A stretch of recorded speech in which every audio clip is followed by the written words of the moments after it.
Welcome to this episode of Whistle the Feast. I'm Jason Jaspersen, your host, and I'm joined here in the studio at Bethany Lutheran College in the Media Arts Wing with Norah Kratz, my faithful co-host. What's up? What's up? We got a banger here. This is certified. It's a long episode, and I feel like it's worth it. I pinky promise it's worth it. Yeah, stick with us. We're joined in the studio with Reverend Professor Dr. Brian Klebig. And future Reverend Professor Dr. Nicholas Pleiss. Enjoy. A moment of silence for the Sega Genesis. Honestly, the what? 30-something years strong. Let's give maybe just a moment. What?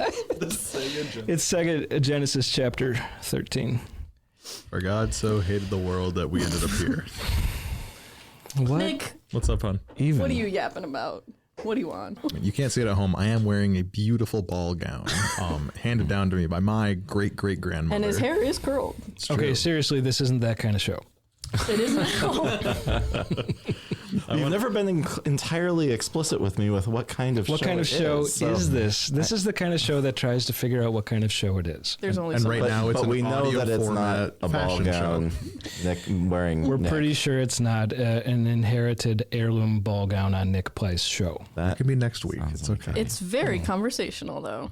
As very you can tell by the conversational. fact that we're already recording. Yep.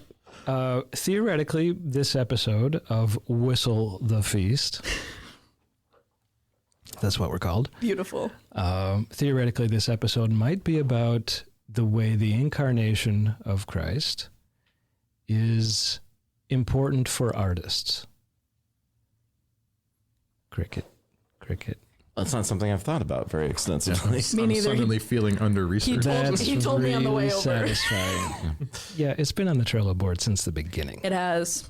But it just says the incarnation. Yeah. Yeah. I mean, the first thing that jumps to mind is Nick Pleiss and an inherited ball gown. Yeah. Hey, Well, me too. right. This is salience. Yeah. Now it's just in there, Yeah. and it will be there for a minute until I've purged For it a with hot something. minute. Readers and Professor Klebig. Yeah. A hot Get as Nick that in a ball image gown out of minute. your mind. Nick. All right. So we knew this was going to happen. We knew this was going to be a mess. It's not a mess. It's a conversation. No. So I'm going to sweep up a little bit. Let's do introductions. Oh, sure. Well, that's yeah. a great idea. Right. Thank you. I'm You are Jason. so welcome. I'm Jason Jaspersen. I'm your host and joined by our co-host, Norah. It's pronounced Kratz, not Kratz. Not Kratz. Kratz. It's fine, though. I'm not going to. I'm not that angry if you pronounce it wrong. And How we're many joined. times have I pronounced it wrong? I can't remember. I actually can't remember for the life of me. Maybe you haven't, That's Okay, the let's voice go of with that. Dr. Brian Klebig. Hi, I'm Dr. Brian Klebig. And we're Professor joined by Reverend. Nick Pleiss, who is wearing a hoodie, just so you all know. He is not. And the illusion was lost. Poof. It's a magnificent hoodie, though. Yeah, it's a hooded it's a ball banger. gown, actually. No. Okay, Nick, what's on your mind lately?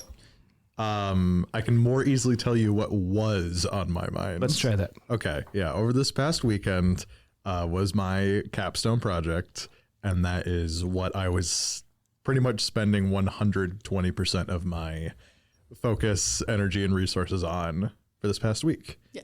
And so now that it's over, I'm readjusting to the real world and what it's like to have free time again, because I really have not had any responsibilities this week. And now we're going into spring break where I will have no more responsibilities.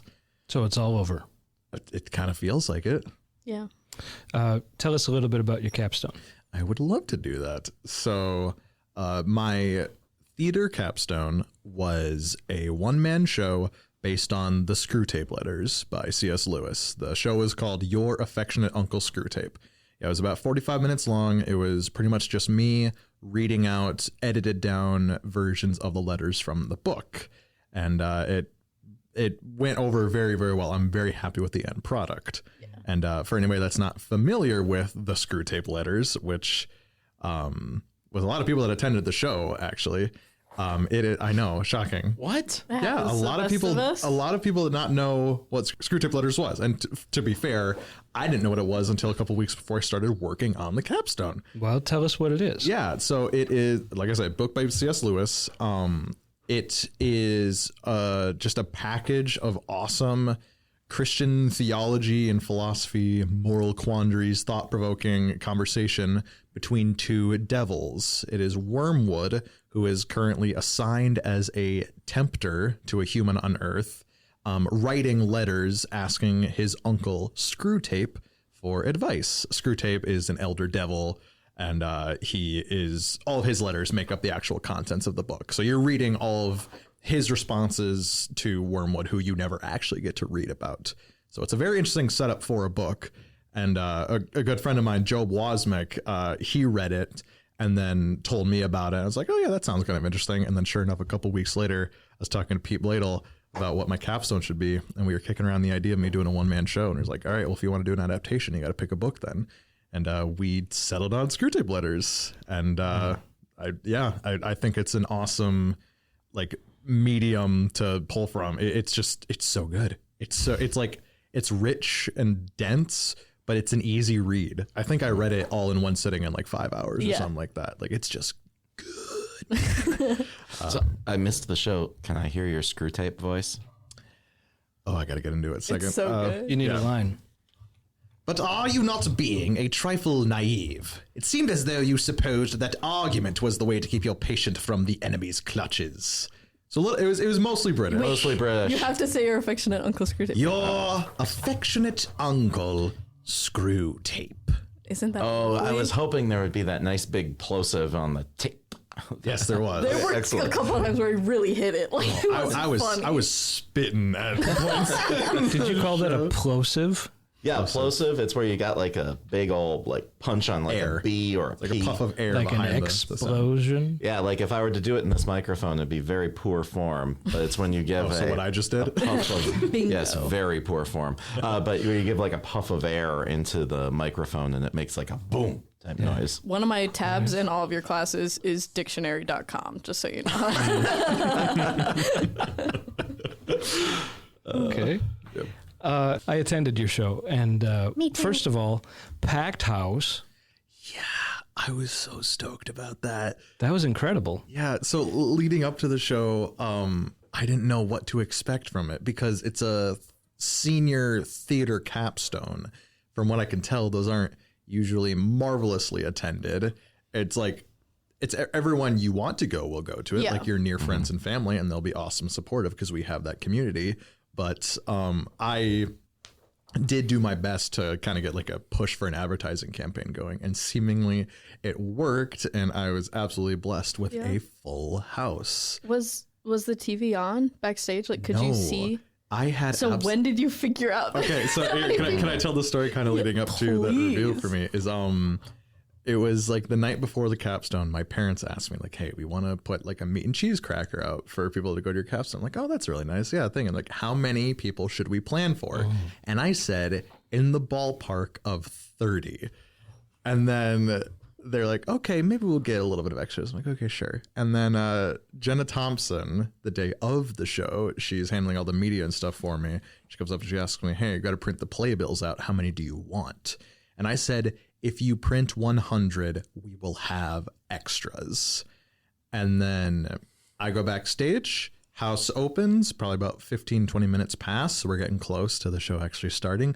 I'm just pacing back and forth off in my own world, not like aware of what's going on at all.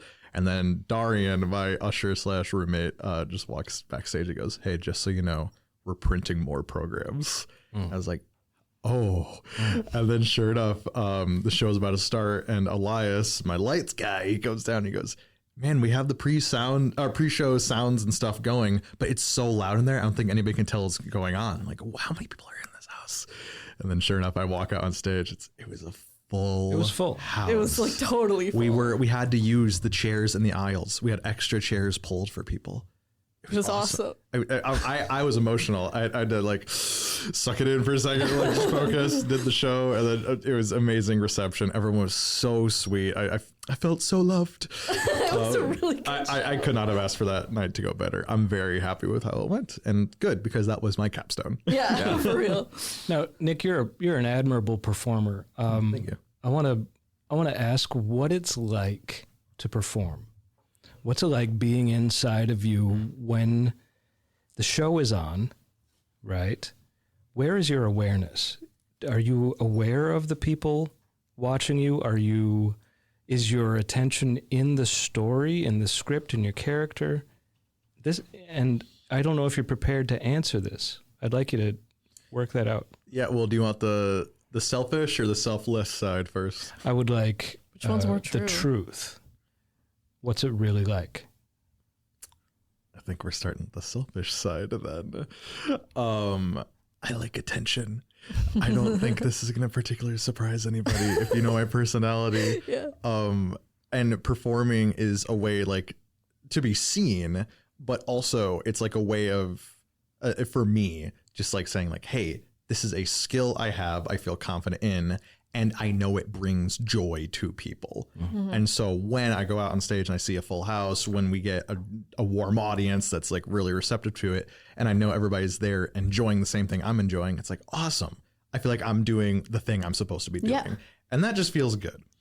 The moments leading up to that, usually like when we're getting ready for performing, a big part of my process is like every actor has their own way of getting into character. For me, I'm relatively confident in my ability to just like memorize lines, or like if something goes wrong, improv my way out of it. So it's a lot more for me focusing on like, why is my character saying what they're saying? Like, what are they feeling in the moment? And like getting as close as I can to being like actually being that character when I walk out on stage. And so if I can do that before I step out on stage, it's actually kind of natural to me. I don't necessarily notice the audience there. I'm not actively thinking about that. Well, that sounds like two different answers. Oh? Yeah. So listen to this. You're saying, you started off by saying you like attention, right? To me, that implies that you're aware of the room. You're aware of the eyes, right? But what you just said is that you're trying to play make-believe so hard that you don't even know they're there. I don't know. I think you can be both at the same time, because you don't have to see that people are watching you without knowing that they're watching you. Like, it's subliminal. Like, it's built in. Yeah. We know when people are watching. It's moments. It's you slip into a moment of being like, oh, good, that joke landed. Yeah. Or, oh, good, I heard a gasp when that thing went well, or whatever. So you get a little reminder that they're out there. Yeah, I think that's a good way of it. Funnily enough, this is my first time ever thinking about this. What you just said is true, is that like the audience kind of disappears and you don't have to look at them to know they're there. It's kind of like being on like a Disney show or something where you hear the laugh track in the background. That's what it is. Sometimes the audience is literally a laugh track. Except that you don't. Like, that's the thing, is like if you're you know, in a movie, or if you're working on a TV thing, they tell the joke, and in the room it's silence, and like The there's a experience is light, different. to do it. If you're in theater and you drop a joke and it's silence, then the play is not going to go well. Everybody knows. Yeah. A terrible audience ruins a play. Like, and you can't act as well if the audience is bad. But I think also, I mean, honestly, like you're talking about the thing, and I'm thinking to myself that you're kind of like an evangelist for theater, which needs evangelists right now. Oh, Well, because you had this capstone, and you yourself noticed capstones tend to draw, you know, friends, family, the people you can really obligate to get there, or the people who are like super into it. And yours was not that. Yeah. no. And people liked it. And that's being an evangelist for the medium, right? I actually did get a text from my aunt the morning after the show where she went out and bought a copy of the Screw Tape Letters. She now owns the book. And she said, hey, you're an evangelist. I bought the book. So it's funny that you use that word too. Yeah, obligation is like, kind of the right word, where like you obviously want to go out and support somebody when they have their capstone or any sort of show. Yeah. Like we just got back with the director's showcase. Like we just had some classmates put on a show. Yeah. But like you can make an argument I was there out of obligation, but I wanted to support my friends. But so many of those people that came to my capstone don't know me personally. They were just there because they heard about it and they're interested in it, or somebody that was obligated to be there. Told them to come to it. And that's the other thing, is that after the show was done, everyone was out and telling me like what a great job I did. And it was like, I'm so happy that all these people came here to see it. But those people said, hey, if I knew what to expect, I would have brought more people. And people are asking me to do another run of the show. Which is awesome. You should do another This, one. I mean, I'm leaning towards yes. that would be so, maybe I will. so cool. Also, I think the hype of this is kind of parallel to, it sounds like, what child is this? Do you know what I mean? Like, people would come up after that show and be like, that was crazy. And like, do you remember like after the first show, we were like, that was really good. I don't know if we can film 9 shows. That's so many.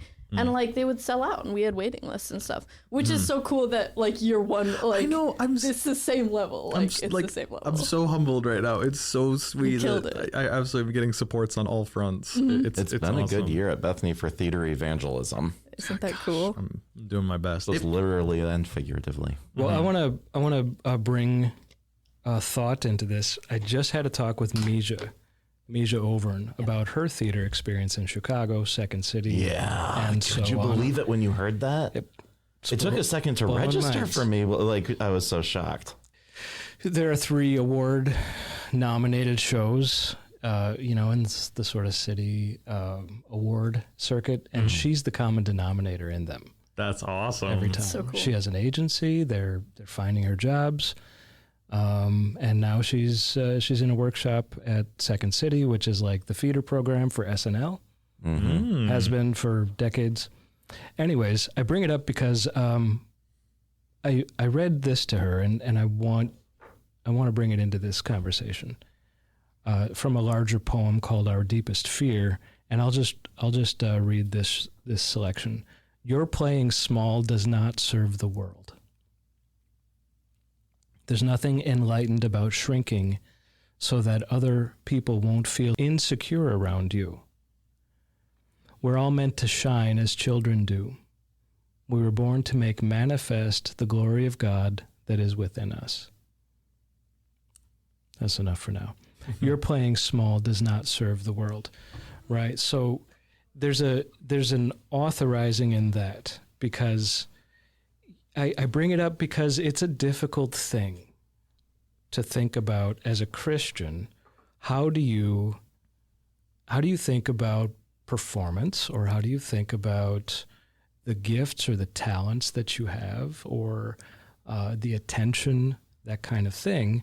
There's this sort of riddle that we're confronted with. How do we go big and be humble, right? There is a section in the Screwtape Letters that talks about this exact thing. Do you have it at hand? I have the chunk of it I kept in the show. So this is at the tail end of one of Screwtape's letters. You have to do it in a British Yeah, accent, you have to though. do an accent. Yeah. Okay, let me think. Lay it on us. Yeah. So this is when he's talking to Wormwood about the patient, who is the human he is tempting, becoming humble, and Screwtape is trying to make him fall into the trap in believing humility means you have to think your talents are less valuable than they are. When in reality, it's here. All right, I'll let Screwtape finish this. Yeah. Come on in, Uncle. Thank you for having me. The truth is, in the end, the enemy wants his creatures to feel so free of any bias in their own favor that they can rejoice in their own talents as freely as they do their neighbors. And that is the only snippet I kept in the show, but there is a lot more in that section that the original text talks about. And it is... Could you rephrase that? You, in theory, should be able to say, hey, this is something I'm really good at, and not feel awkward about it, and not be bragging. The same way I could say, hey, Norah, you are a great actress. You do this thing so well. So you should be able to say the same about yourself. I should be able to say, like, I'm a great actor. I do this thing so well. But it will, A, feel weird saying that, or B, become schmumble bragging, you know? When, like, that's probably not what God wants, you know? He gives us all our talents. Let me bring this back again. Yeah. Your playing small does not serve the world. Mm-hmm. Right? So the theory is that you should get good at the thing you're good at. You should get as good as you can at it. Don't play small at that. Invest that gift. Invest that talent so that you can serve bigger. You can serve more broadly. Be bold about your gifts. Mm-hmm. Yeah, I'm sympathetic to the thought. But I think there's something connotative about bigness that people probably pull back from. And so I fully buy in on like leaning in on the things that you just sort of objectively know that you're good at, or that you like even, right? Mm-hmm. Like liking something, I think, goes a long way towards telling you that you might be good at it, right? Yep. So, but when I think about the things that become big, they usually don't start that way. You know, the things that really get legs don't seem to always tend to seem, especially in the religious realm, right? Like in other realms, yeah, big begets big, right? Mm-hmm. But we have just, like, Christians just tend to have a different view of how God takes stuff and makes it grow. Christians are the only ones who have a realistic view of how communication works. And it kind of stems, can I tell a story? I hope. Okay, Please. So I'm going to tell a story. All right, so my grandma was raised in a really atheistic household. Like, she was not raised Christian at all. Irish immigrant family, and she knew about God, right? But just because you know about God does not mean you are not atheistic, right? Like, their version of God in the household was like very nasty, cruel even. There was abuse in the household. It was terrible. And so anyway, she grew up really not knowing anything about Christ. And when she was 14, she was working at a mechanic's garage. And the car radio that she was working on was tuned to a Christian station, and the Lutheran Hour was playing on the radio. And it was the first time that she had ever heard anything about, like, you know, Jesus loving her, or God being a forgiving God rather than simply a vengeful God, right? That God loved her like a child. So the program ended, and it was sort of one of those generic Christian stations, right? And so then there was this advertisement for a Bible study, and they're like, for a dime, you can get this Bible study program, and it'll last for 6 months, and we'll send it out to you, and you do the work, and then you send it back to us, and we send it back. And it's sort of like a correspondence Bible information class type of thing, right? So, but the thing is, they were dirt poor, and her paycheck went to the house. So she sent them a letter and said, I'd really like to take this Bible study program, but I don't have a dime. And somebody at the radio station ponied up the dime so that grandma could take the Bible study course. And she became a Christian, and she married a Christian man. Between the two of them, they had 6 children, all of whom were Christian. And they, 2 of them became pastors. And then she ended up with 36 grandchildren. And one of them became, you know, a ruggedly handsome seminary professor, right? And pastor. And I'd love to meet him. This is implication. And 38 great grandchildren at this point, again, Christians, right? So, like, you had this one very small thing. I can't wait to get to heaven and meet the guy who ponied up that dime. Right? I can't wait to get up to heaven and hear that broadcast, because that effectively was like a major component in buying my soul. And it was this really, really small thing. It's that widow's mite type of thing. So I fully do believe in the whole, like, go big or go home. I really do. I think that it's worth it to strive. I think it's worth it to play big. But I think the excitement from Christianity comes from where it's those little things where there's no other real bit to it. I think the reason I always lead in with this on Intro to Mass Media is not just because I'm evangelizing. It's because Christians are the only ones who have a realistic view of what communication actually is, right? Because whenever we analyze or assess or measure communication, what we're really looking at is the effect of a single message at a single point in time on a single mind. But that one message and a dime influenced hundreds, maybe probably thousands and thousands of people, in terms of their Christianity, right? Multiple pastors come out of that, and then, and they're influencing people. It had a big outsized effect because we think about messages generationally. Yeah. We have the only really, truly realistic view of how communication works. Yeah, I suppose that's like a seed. Yeah. Yeah, God really doesn't need it to be big for it to work. Something mustard seeds. I'm summoning something about mustard seeds. I don't know where that's coming from. You know what I'm trying to say. But I'm not trying to poo-poo going big. Like, I believe in going big. Like, we go big and things happen. But yeah, the point of this is, like, I'm trying to help creatives feel okay about we need to find a language. We need to find a way to talk about excellence. Mm-hmm. And I think there's sort of a feigned, pretend kind of humility. Like, there's a polite way to present your talents that I just think needs tuning. It needs tuning. What kind of tuning? 100%. That gets in the way. I would propose that we have the parable of the talents as a useful model, that God would have us invest the gifts that he's given us, make them grow, right? When somebody buried that gift in the parable, that didn't go well. The master was very upset and took what he had away and gave it to somebody else. The flip side, was that one of the servants invested the gift and presented it back to the master when he comes back and says, "Hey, it made more." And that's exactly what you're saying with the seed. Mm-hmm. Yeah. Right. So that's a helpful model for me to think, if you got something, see how big it can go.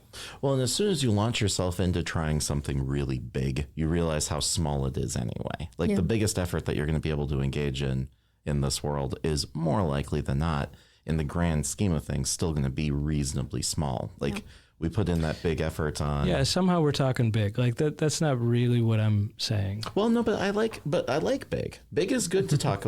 So we mentioned What Child Is This earlier, right? There was a bigness to that. Right? Yeah. Like, you go into that theater and the whole thing is moving around you at certain points. You're immersed in a way that I don't think I've ever really felt in a theater before.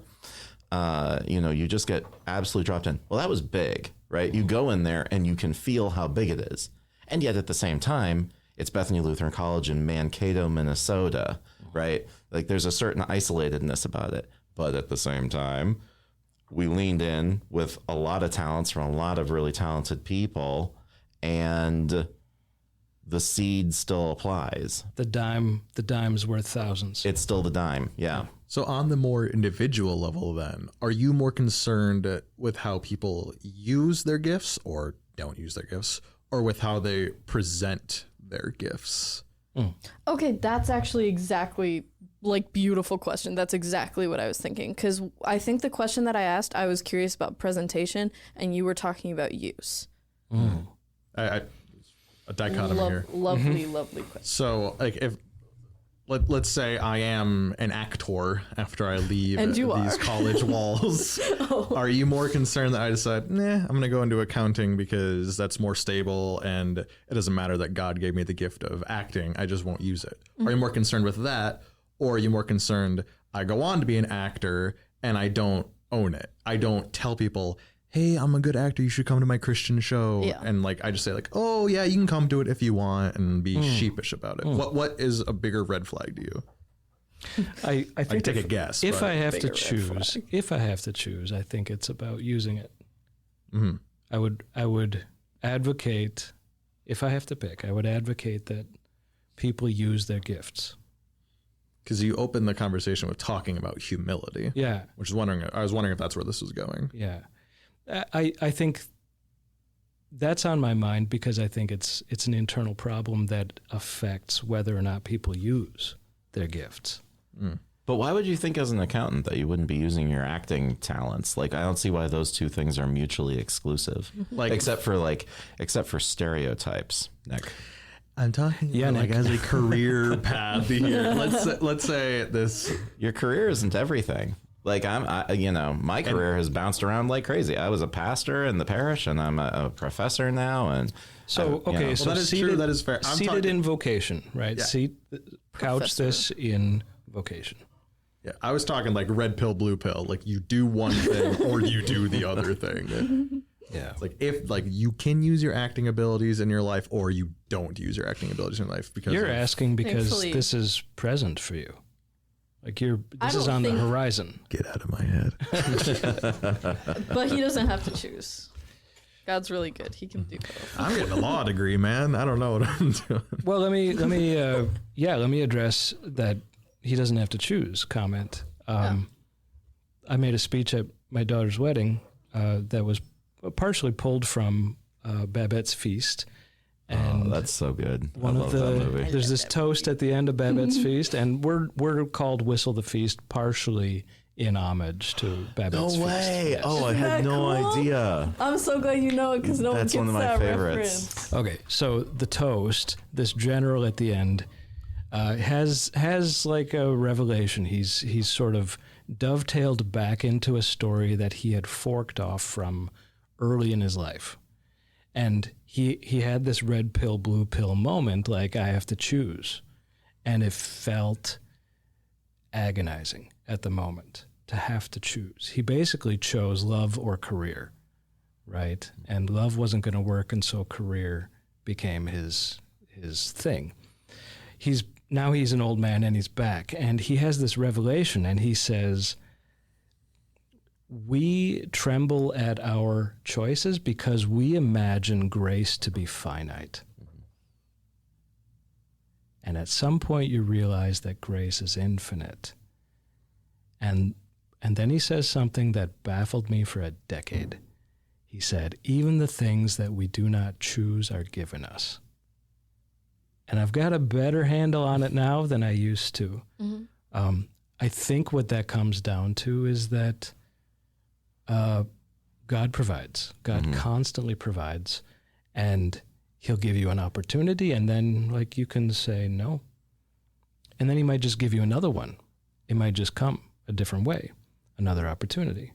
And he knows who you are, and he knows what you're made of, and he knows what you need and what you want. Sometimes you need something you don't want, right? And everything is designed for you. Even if you pick, one way, all of it can work just so.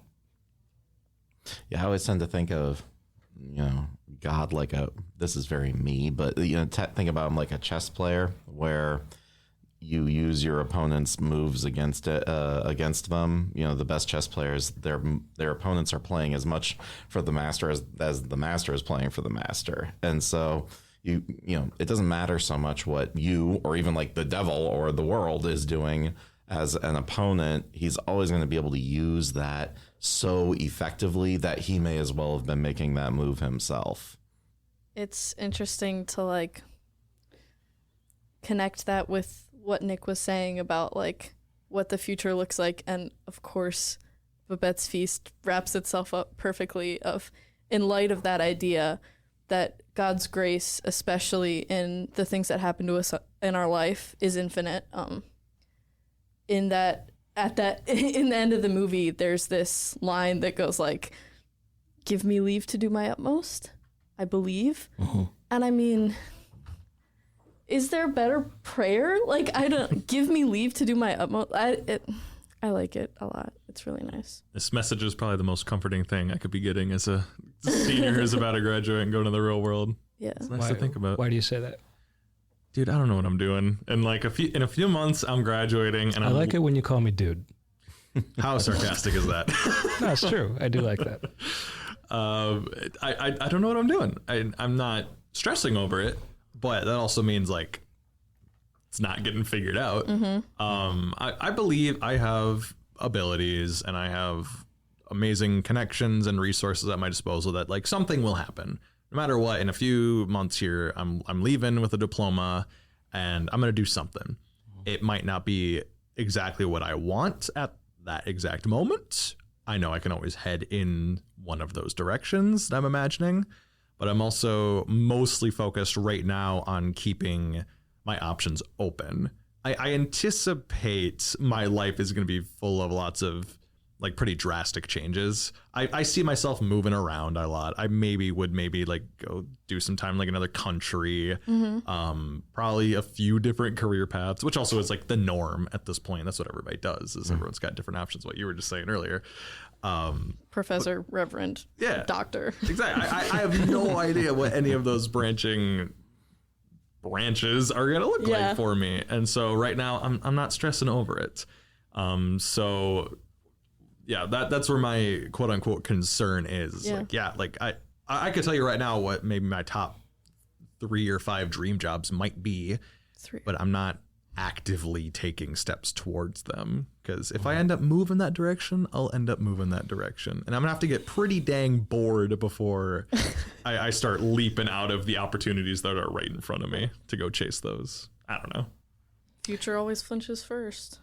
Learned that earlier. What does that mean? Say that again. Yeah, what? I like that. The future. It's not for me. I'm attributing it's it from, to you. Norah Kratz. Please do. It's from Pinterest. Oh, dear.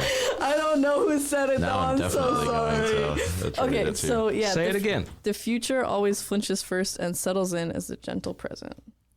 There's more. I just like the first part the best, so that's what I go with. So what do you think that implies? I think that implies that, like, I don't know, as someone with like an anxiety like disorder, like looking ahead is like, that is the most terrifying. Like, the unknown is truly like, it's like stops you in your tracks. It's so scary, and I'm always okay.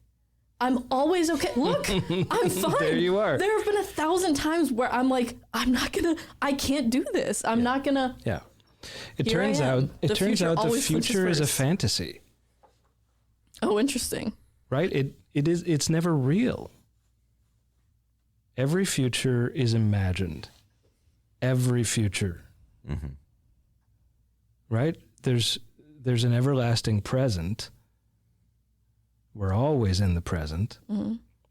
Past is real. Right? Maybe. You right? Debatable. Well, actually, the way I tend to think about it is very much like how C.S. Lewis put it, right? Like, I tend to think about it as like God views time as just one vast eternal now, that everything is now, right? For us, there's what was, and there's what will be, and there's what is. But for God, there's only what is. Yeah. And so I guess I don't really, when I think about the past from our own perspective, I think it only really seems written because of accidents of who we are and what we are and how we interact with it. For God, I think that there's only just what is, and it's just an eternal what is. I mean, interesting. Isn't that kind of like the science approach too? Is that like time is just another dimension? Current science would probably agree with me pretty much. I talk about it sometimes when in Religion 108 or 109, when students who are really new to faith or have like really good questions, honestly, right, about how God could operate in these ways. And like, it's a more satisfying answer to say, I don't know, but let me give you an example of how this is possible, knowing for sure I'm definitely wrong, because whatever it is that I'm saying is so grossly oversimplified as to be incorrect, right?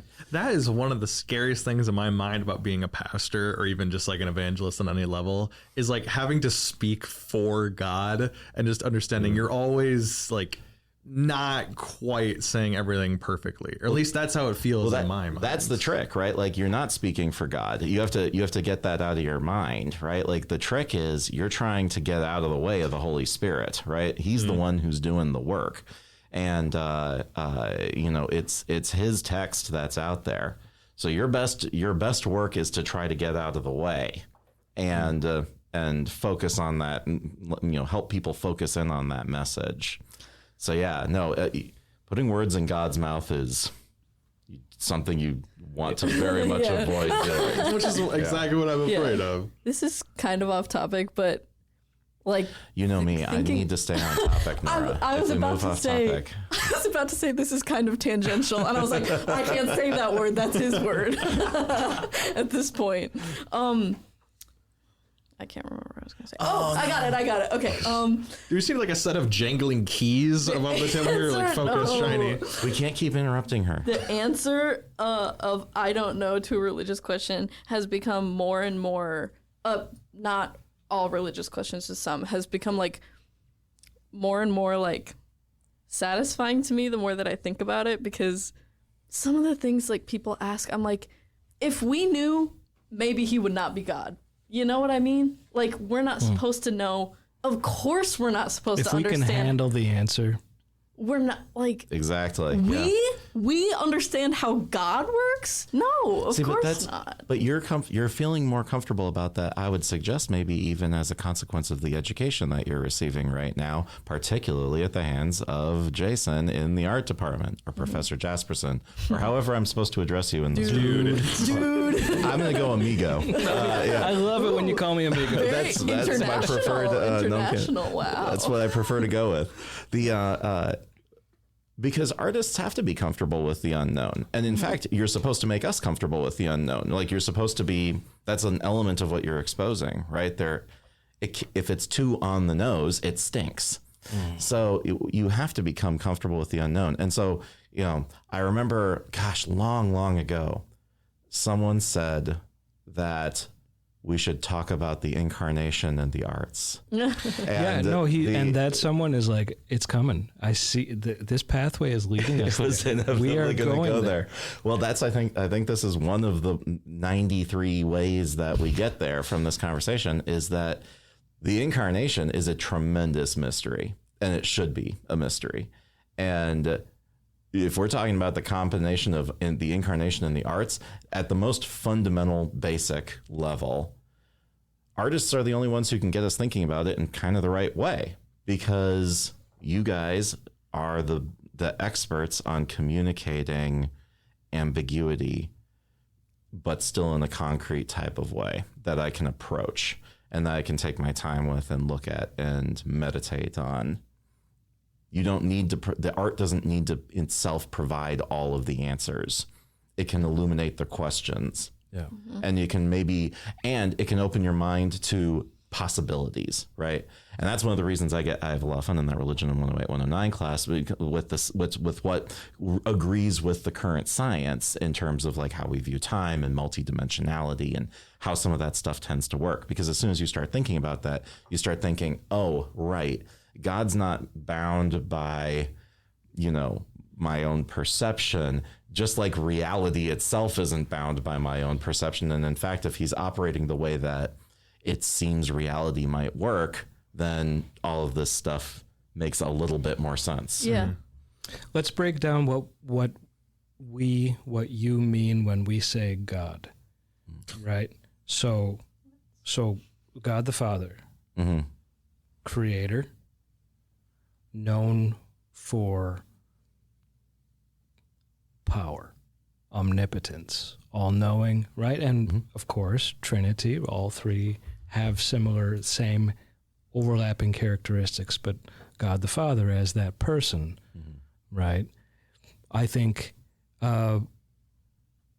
we can picture at Sinai that interaction with God the Father, or in the Exodus, this power, a terrible power, like it's too much for us mere mortals. As you're saying right now, there are aspects of him. This is what Norah's saying. There are aspects that we shouldn't expect to understand. We cannot rise to that level. Though, part 2, Jesus, the Incarnation, right? If it's a timeline, part 2, at the Incarnation, God chooses to constrain himself to make himself, let's say, legible to us. I like that, playing off of being the Word. Right. The Word became legible and dwelt among us. Yeah, I like that a lot. So we could read God. We could be in his presence in Jesus, the Incarnation. He became matter, material, needed rest, needed to eat, had a family, mom, siblings, dad, a craft. He was a craftsman. That's a different relationship, right? And that choice means something. We like to say that actions express priorities. So at that moment in the hymn writer says, "'Tis time to have compassion," right? It's this great scene that, like, okay, go time. So in that Incarnation, we have evidence that God thinks that his creation is worth entering. He's not separate from it. And matter gets affirmed. The material world gets affirmed. You can see it, you can sense God. He's tactile. Yeah. And then he goes away. Part 3 on the timeline, the Holy Spirit enters the picture in Pentecost. And now we're blended.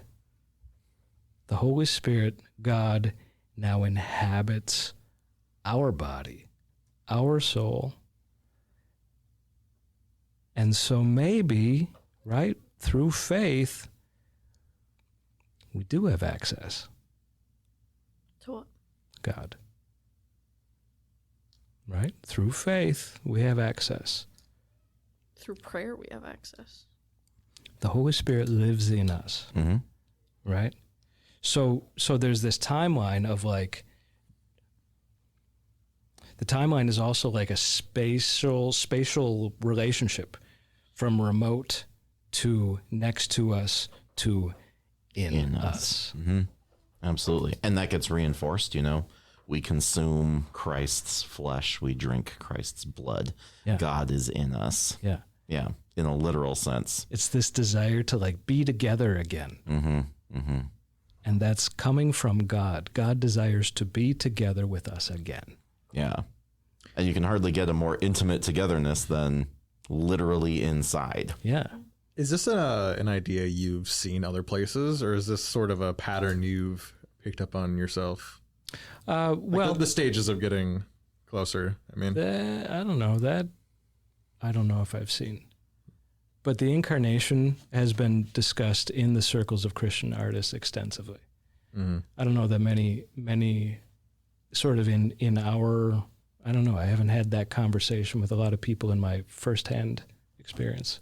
We've moved away from its, honestly, this is one of the places I was arguing with arguing is a strong word.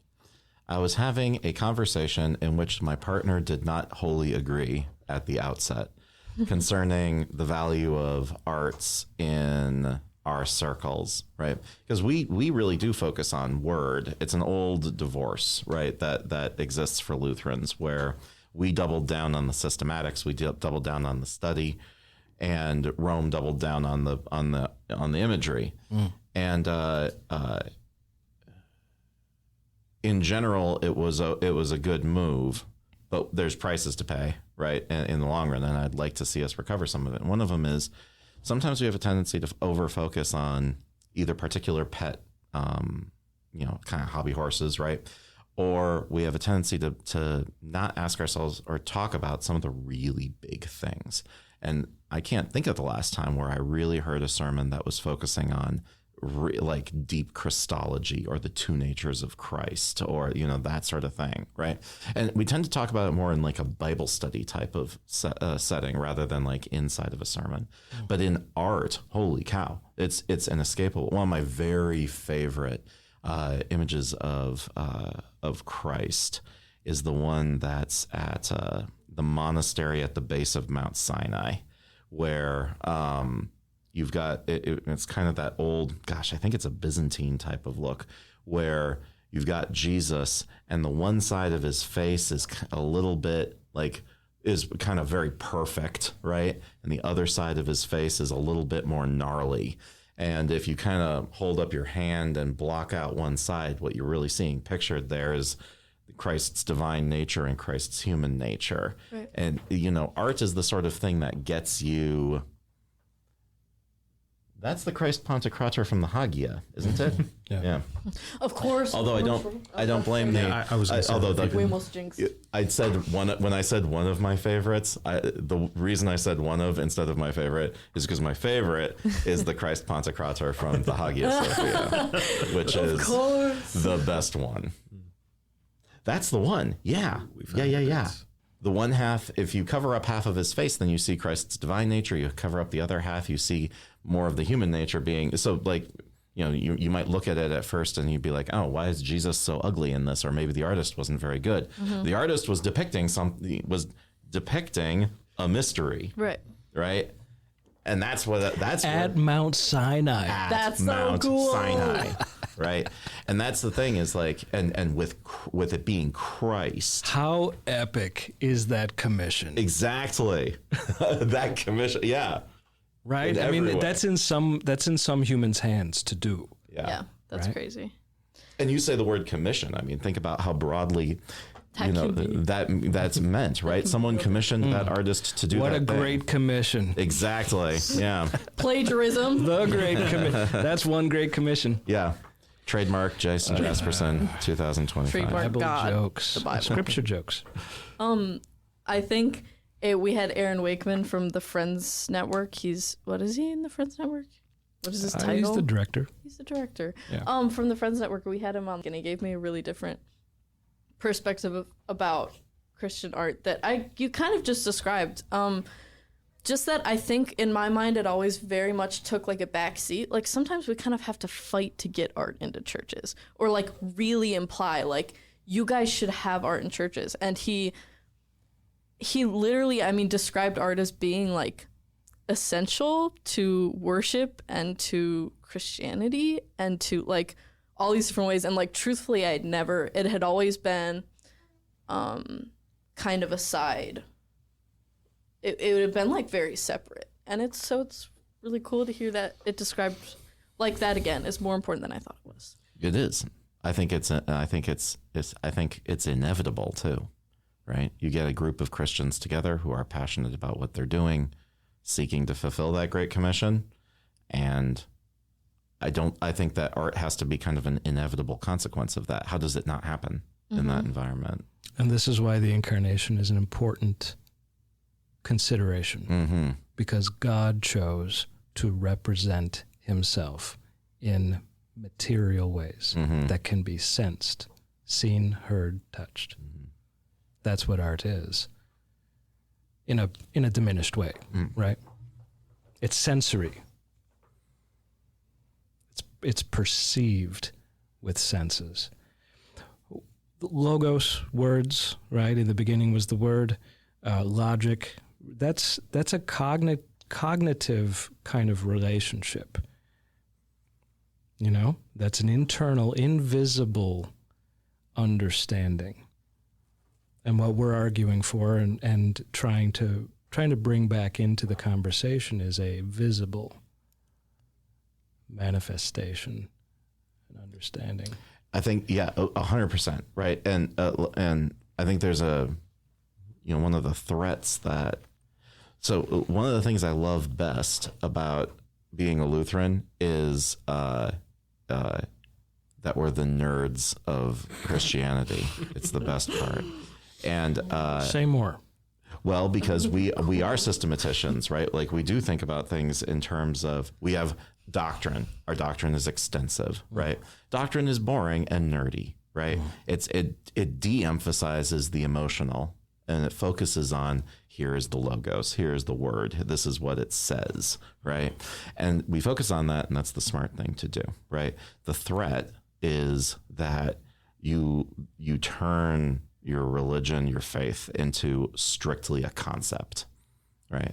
Art fixes that, or if it doesn't fix it, at the very least is a powerful force fighting against that, right? Yeah, and this is not either or, right? We're not talking about either or. Yeah, no, 100%. Yeah. I think what we're talking about, going back to vocation, is or the body of Christ, where there are different members of the body and they have different functions.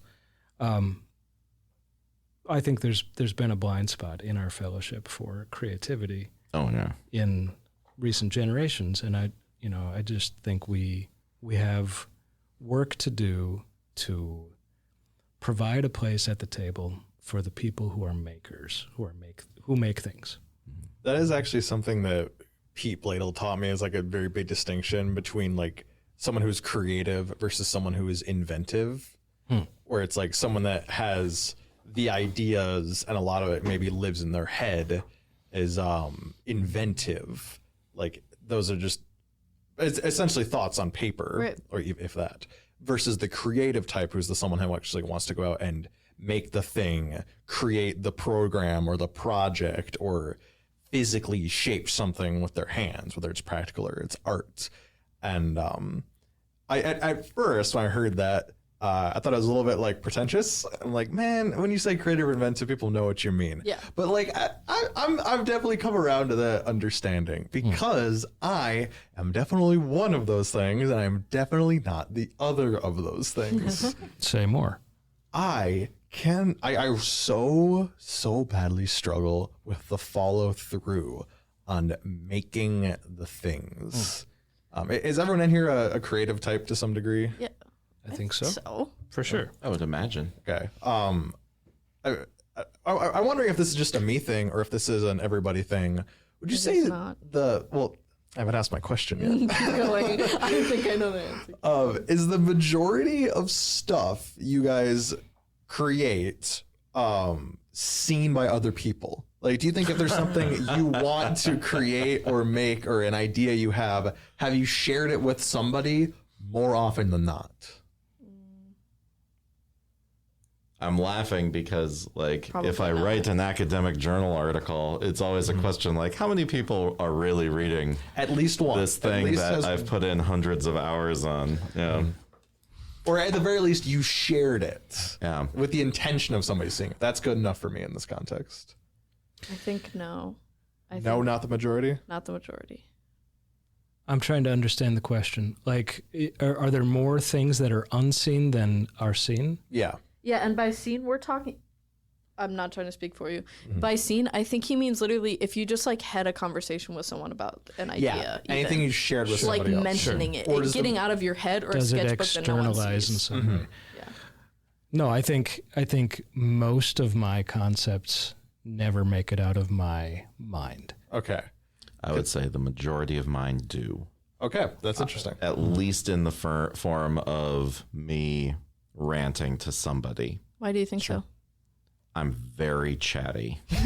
I think it's a hazard of the professions. Yeah. You know, I'm a pastor and a professor, like, A professor of communication. and of communication. Like, getting me to shut up is very challenging. So You're showing great restraint. Where I'm at right now is that I have so many ideas in my head all the time. And I got really sad because I realized how many of those ideas I have likely just forgotten over the years and never went anywhere. Yeah. And if I did 1% of those ideas, like made them actual into a physical thing in the world, my catalog would be insane. Yeah. And I'm so sad about that. So what I started doing not too long ago, my phone might die as I'm doing this. I started a Google Doc where I just put bullet points of just everything I want to write about or learn about or explore or He's create. Scrolling and scrolling or watching it go by. Pages and pages of bullet points. Now, I advise that. I think that's a really good idea because I have a similar experience. But I'll tell you, it's slowed down for me. Mm-hmm. So when I was your age, we've talked about this was coming all the time. You know, I just had concept after concept, and I was so excited about this thing, and what about that thing, and what about that thing. And some of it made it into a sketchbook. And boy, 30 years later, I don't really remember what I was talking about, but I look at it and I think, hey, that's actually a good idea. Mm-hmm. And maybe I have a chance of getting around to it. Mm-hmm. Right? Well, good thing it made it into the sketchbook because so much of it did vaporize. Now, in 30 years, will Google be around? Right? It's in a Google Doc. Mm. You listening in the future, that's an old, archaic form of storage. Look up, cassette tapes or something? But getting it somewhere, right? I think just getting something down somewhere is a very good idea. Mm. Despite the frustration, having it in front of you can really, feel like a failure if you're thinking about the percentages. Mm. But maybe there's a long game. Here, can I get super nerdy for a second here? Please. Absolutely not. Where the... Sorry, keep going. I love the support I'm getting from my left. What can I say? What probably is the majority of my creative outlet nowadays is actually Dungeons and Dragons. I want to do Dungeons. So yeah, I've been listening to the Elon Musk audiobook. Did you hear me? The Elon Musk audiobook? Yeah, his biography. He was a big dungeon master. Okay. Well, yeah, it is scary. It's a terrifying book, actually. He's still a dungeon master. sorry, keep going. I am a DM. I run games for my friends. I have for... That's a direct messenger for all of you That's right. readers out there. Dungeon master or GM game master. I essentially, you don't need to know what D&D is. Don't worry, I'm going somewhere with this. Just bear with me for a second. I run the games for the players. And if you aren't familiar with what D&D is, it's like a board game, but there's no board, and you're making up the story as you go. In the loosest terms, it is a collaborative storytelling game. We are all together writing a book, and it can take years. If you consistently meet the same group of people over and over again and keep doing the same storyline, the same characters, you will eventually create this just evolving saga. And that is what I've been doing for 7-ish years now, coming up on 7 years. And for 4 of those years, it was the same storyline. I had a group of friends who went through and we did one run of this campaign. And then along the way, we snagged another group of people and they hopped in running alongside them in the same storyline. And then we did that a couple more times, and I'm still doing it to this day. And that, since I'm the GM, the DM, the whatever, I am creating the world that my players are inhabiting. So now what we end up with is thousands of hours of dedication towards one ongoing creative project. Mm-hmm. And now I'm just sitting on it, where I need something to do with it. And there is a real, task paralysis thing with me where it feels like there's so many directions I could go with it and I don't know where to best apply it. Yeah. You're deliberating. Kind of. Right now. So I've never ever heard of D&D before, but That's a joke because I actually I do my It's short for rest and relaxation. Literally no way. I do my syllabi for my classes up as character sheets instead of as just lists. Anything else? But no. So when I think about D&D, right, as I agree with everything that you've said, right, and it represents a body of work and all of that, right. There's the first 7 years that you spend doing that sort of thing, you feel this compulsion to like, this is so good. I really have to save this thing. It needs to have some sort of life beyond this. I'm not sure that it does though, right? Like, I think that that's okay to be brutal. Like, if you are a creative or an inventive person, you're going to come up with a lot of ideas, and it's worth it to share them. Like I always advocate like talking about them. That's cool, right? And even if you do nothing about it, you've talked about it, and that's given it some sort of a life, right? But everything that you ever do is only going to ever have a limited run. You don't know how big the limited run might be, right? Nobody knew how big the radio broadcast to my grandma was going to be, or, the dime that got spent. You don't know how far it's going to go. But, the desire to have everything that I do have an infinite life, I don't know. I think that as you start to just amass more stuff, as you start to like put out more stuff, the need to see something, even something that you worked really hard on, live forever, kind of, for me anyway, diminished. I don't know if it was that way for you. I feel comfortable being ruthless on my ideas. Like I got very comfortable telling my wife even my worst ideas. Then they've gone somewhere, and now they can die.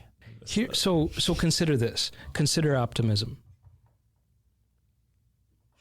Okay, let me help you consider that. Let me help you with that. My grandma Iku Petter taught me Japanese ink painting, and in retrospect, I realized that as she was teaching me about bamboo branches and strokes and how much water content is in your brush, she would also say things like, "You always have hope for this picture. You have to have hope for this picture. If something goes wrong, we don't crumple it up and throw it away. You have to save this. You have to make it work."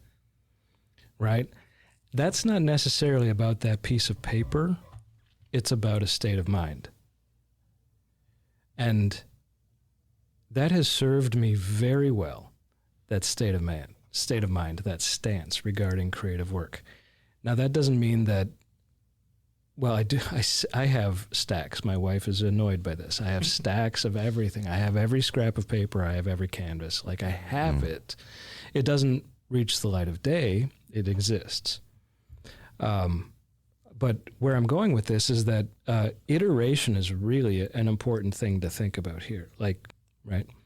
The D&D thing, I think maybe you've spent 7 years on a first draft.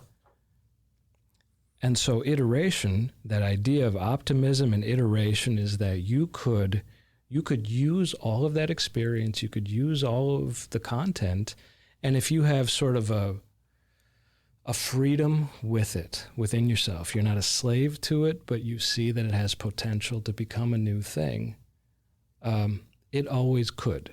Mm-hmm. Someday it could, in some format, like let it breathe, let it become what it wants to be. I mean, that's the thing about D&D that's really cool, and also makes it impossible to replicate in current mediums, right? Is that with D&D, you spend 7 years exploring a character, right? But it's not like that experience that you've got with character development then suddenly goes away. Heck, it's not even like that character goes away, right? Like, that's something that's now embedded on you in some respect, and that sort of thing really can come out in creative work. So, when it comes to D&D, especially if you're a DM, you should save the synopses of the sessions and that sort of thing, because those are really good material. And right now I'm in a ruthless destruction phase in our house because Dawn's office has been underneath children's artwork for years. Once COVID hit, the girls didn't want any of even like their worksheets from school to get thrown away. And so we have been keeping all of them for all these years. And so right now, Dawn and I are entering the last phase of culling.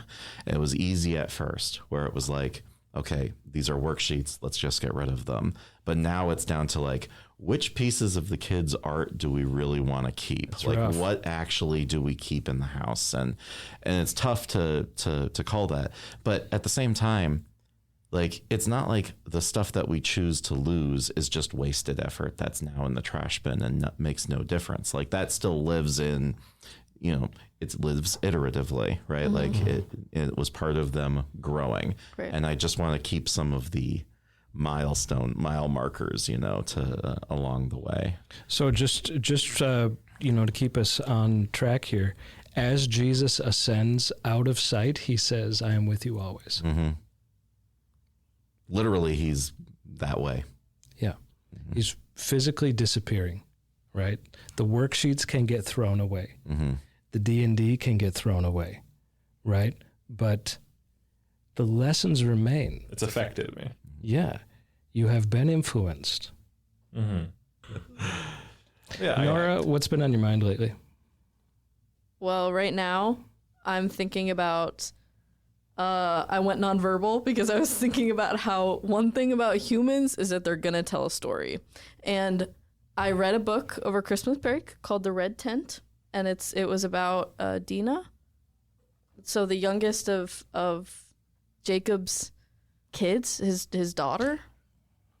Dinah? Dinah. In the book, she was like, "My name is pronounced Dina." I don't know. It's like, so now I call her that. Everyone calls her Dinah, though. And then I feel pretty stupid. But in the book, it's called The Red Tent, and it's about women passing down the stories to each other only through word of mouth and only through storytelling, because the important stuff was about the men, and so that's what they would write down. And it just kind of really outlined, like, in the book, essentially she's mourning that she was the only daughter that her father had, and she didn't have any kids. And so this tradition she didn't have any daughters, she had kids. This tradition of storytelling essentially stopped with her, and the book was set up of her being like, "Please listen, because this is the last chance for me to tell this story the way my mothers told it to me and the way their grandmothers told it to them." And so I think it's really interesting, even in the context of the incarnation, to think about the temporary nature of even something as human as a story, and something as physical as a story. And there's something there. This is why I've been trying to think about it. I think there's something there with the temporary nature and the physical nature of the medium, and something about an overarching story, like the greatest story ever told, and we have these human stories that are super temporary. They get cut off. They're super, sporadic. I don't know. Do you see what I mean? Do you see the parallels that I'm trying to pick up on? Absolutely. This is you. conversations I had in like my playwriting class or my directing classes or whatever. Yeah, it's that. Yeah, you're so right. I love that. It's like humans will always tell a story. Yeah. It's such a human thing. And all of our stories mimic in entirety or in part like the great story. Yeah, it's like always comes back to that. And that's so interesting to me. In the same way that Jesus used parables. Yeah. Right? That's like a fractal. It's right there, that little relationship. It's a microcosm for the story containing this story.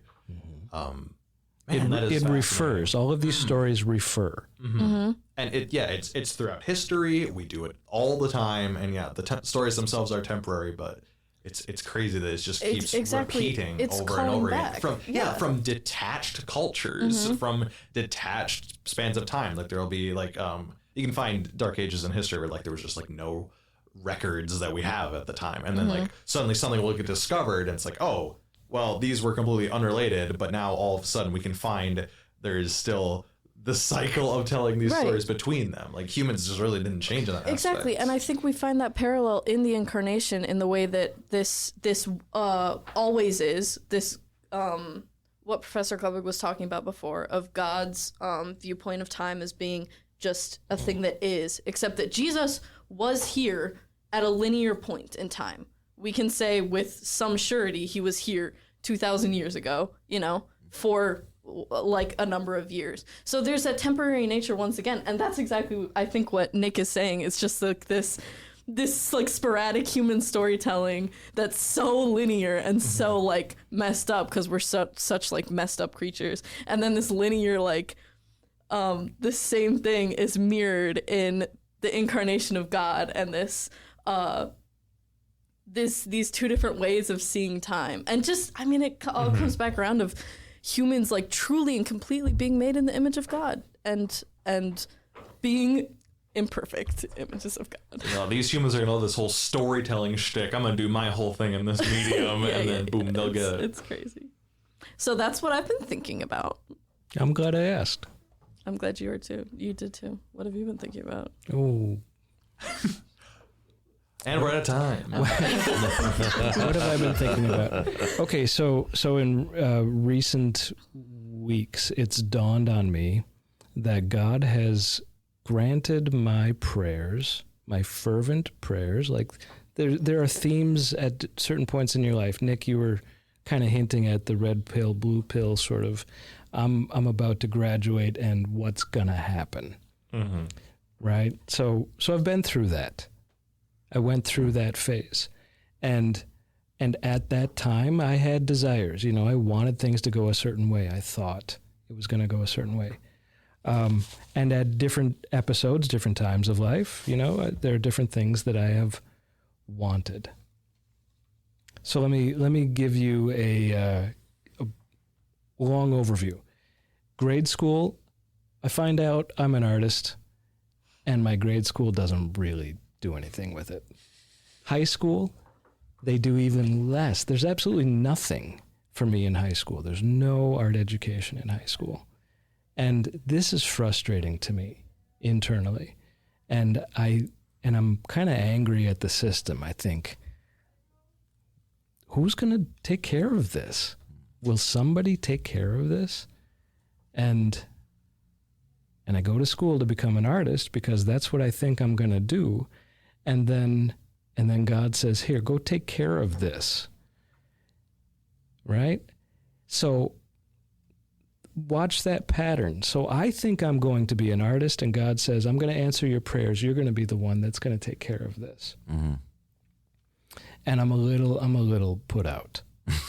Right? Because by that time I had moved on in my intentions. Right? It wasn't really, it wasn't my intention to be the one to fix it. Like, y'all fix this. And God says, good idea. You do it. So I'm at MVL teaching for 17 years. Right. And towards the end of that, I'm thinking, man, I'm kind of done. Mm-hmm. I think I'm kind of done. Boy, it'd be cool to be at Bethany Lutheran College teaching art, being an art professor. That would be it. Right. Well, that eventually happens, but it's this kind of fervent desire for a long time. And here I am, right? I'm doing that. And now, like, currently, present tense, I kind of have this desire to, like, maybe there's another step, maybe I keep thinking about artists in residence. I've met 4 or 5 artists in residence and seen that model and seen what that can do, how that can have this compounding effect and influence. I still feel like I should be making art.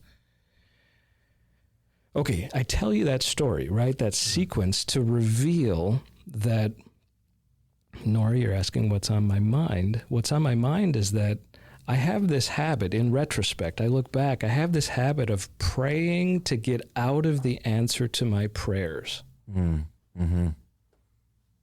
God gives me exactly what I asked for, but his delay is longer than I wish. There's like a 10-year delay on these things. So I really want this thing, and then I got bored with wanting that thing, or I got it, or it eventually came, and then I wanted something new. I want something else, right? But actually, I'm living in the answer to my prayers. it's powerful, I think, to think about being the answer to your own prayer. And, you know, if you're honest about when you made those prayers weren't entirely selfish, right? You were praying not just for something for yourself. You were praying because you knew that it was going to have an influence on other people, an impact on other people, give them opportunities that you didn't have, right?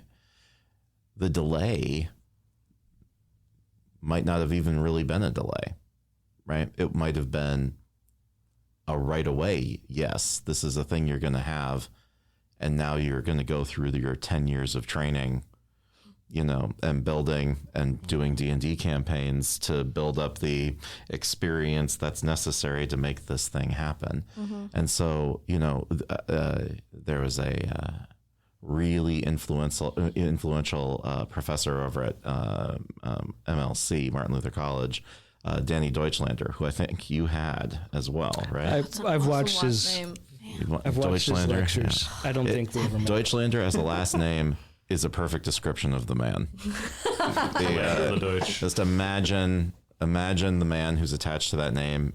And you're correct. That is it. So anyway, it was a really gruff guy. But one of my favorite things that he said, he had a lot of really quotable quotes, but one of my favorites was, any day that you are the answer to your own prayer for somebody else was a good day. And sometimes you kind of got to remind yourself that, you know, the prayers that you prayed, even maybe the selfish prayers, right? A selfish prayer prayed honestly to some extent is probably going to be a prayer for somebody else as well, right? And without, I don't want to poof your ego or anything, you know. Maybe I shouldn't even say that though, since where we started today was thinking big. But doggone it, dude! Like the influence that you're having on, you know, these students are in this room right now because I'm in this room right now because you had an influence, because God answered your prayer, right? God, you are the answer that God sent to your prayer for somebody else. And that's a good day. Sometimes we got to remind ourselves that, because sometimes being the answer to your prayer for somebody else stinks and it hurts or it's frustrating. But reminding yourself that what you are currently doing is living out the purpose of your life. So many people are denied that. So many people spend their life asking, man, what's the purpose of life? What am I meant to be doing? Right? Well, if you're the answer that God sends to your own prayer for somebody else, you can be quite certain you're living the purpose of your life. I love that idea you were getting at of like everything being kind of a journey or a process. And like if you want to be somewhere, it's going to take time to get there, but that time you're spending is like valuable, either in preparation for that thing or in creating opportunities for other things. And this is a conversation I actually had with like a professional a while ago. Like we were trying to figure out like what career path I might want to explore. And well, one idea I ended up like putting into my mind for the first time seriously would be being an author. And my concern with doing something like that is that I'm starting from essentially zero. I don't have like a portfolio I could show. I have not been writing like full works to show off what I'm capable of. I've probably spit out a thing or two since then, but the question then was if I could click a button right now and be like a best-selling author. Like I could just click it and like, boop, now your career is author and that pays your bills. Would you click that button? Heck no. Not in 1,000 years would I click that button.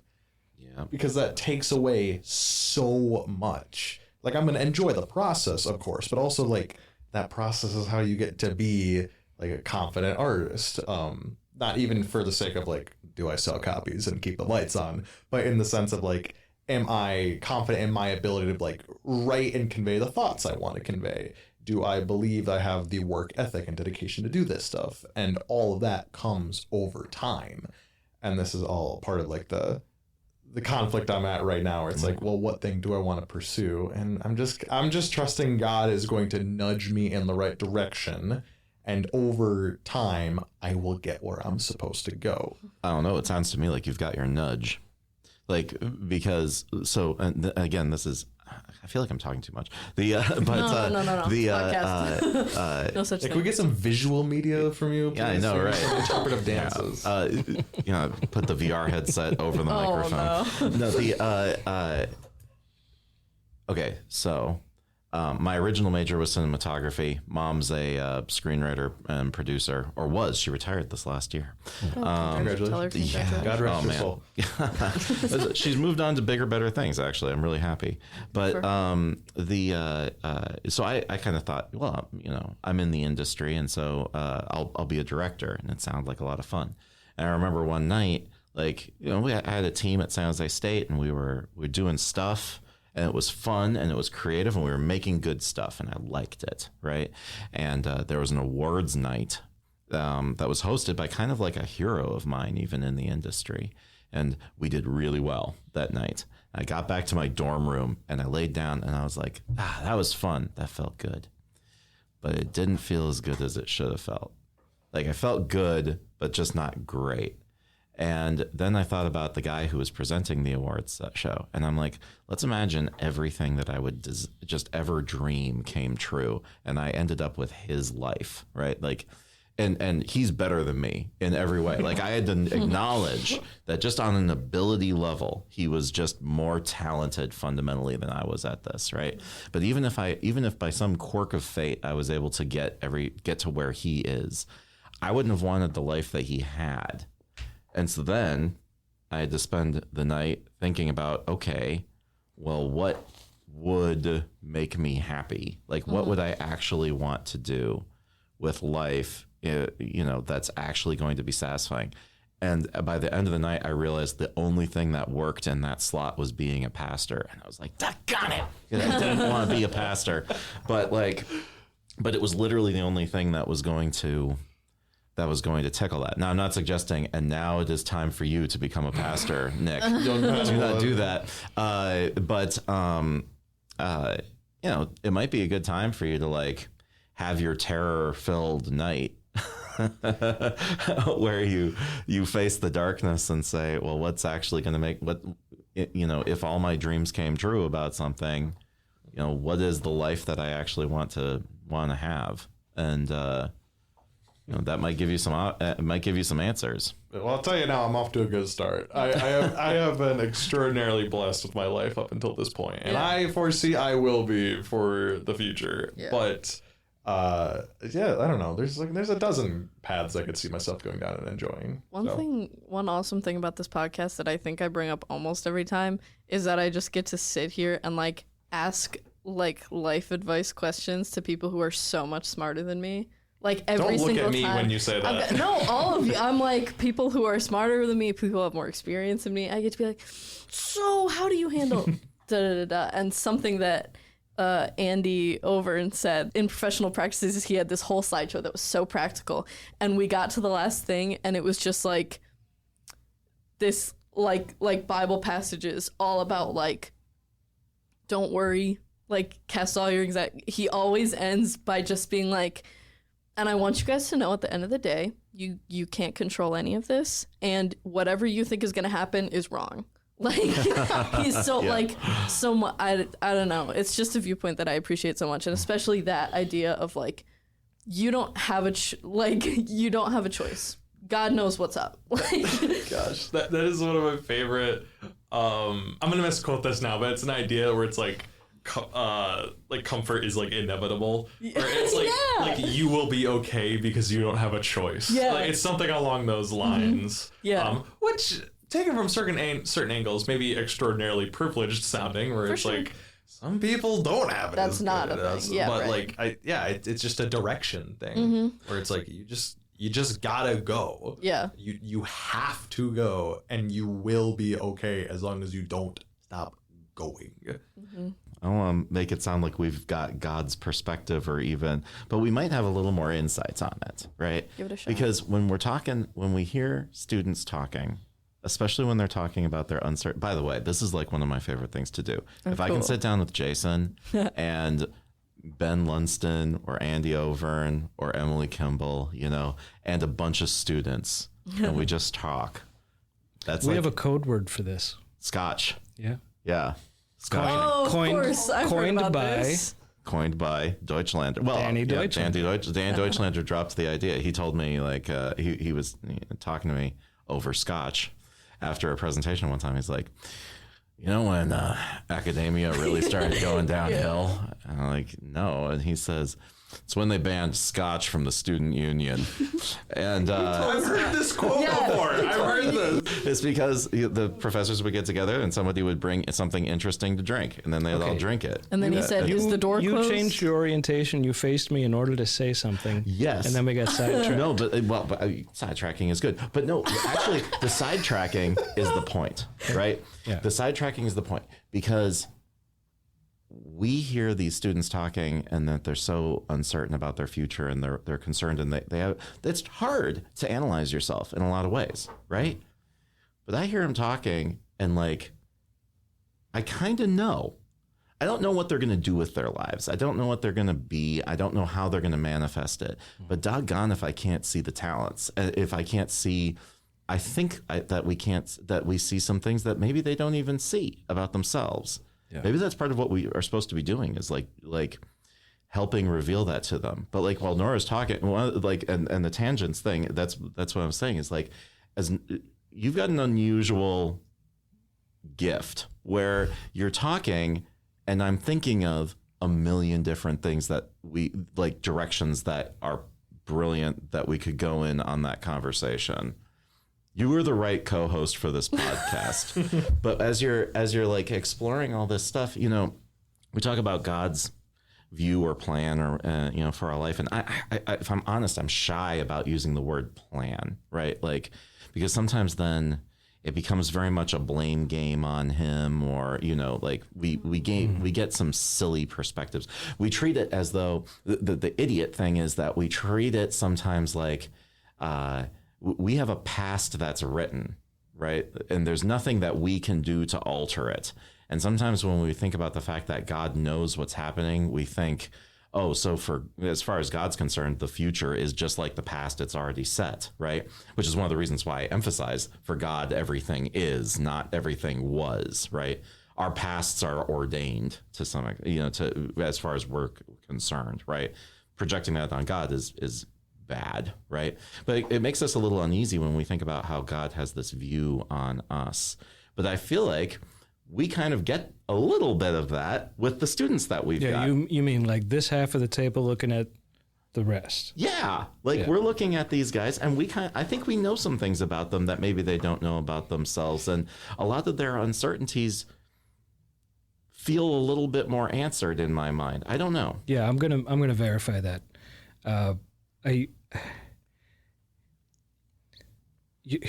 Like we don't know how, right? But you're gonna be fine. Okay. All y'all are gonna be really it's gonna be really fun for us to watch, right? I mean, being It's gonna inside of stink it for you. Yeah, we're gonna crash and burn. it entirely could feel really awful, Yeah. right? And like growing, think about like being in a cocoon, right? Like something amazing is happening, but like that insect is liquefying. Right? That caterpillar is completely disintegrating, but wait for it, It's gonna be amazing. This is something I was going to ask you guys then. These distinguished gents who have a little bit more life experience than us.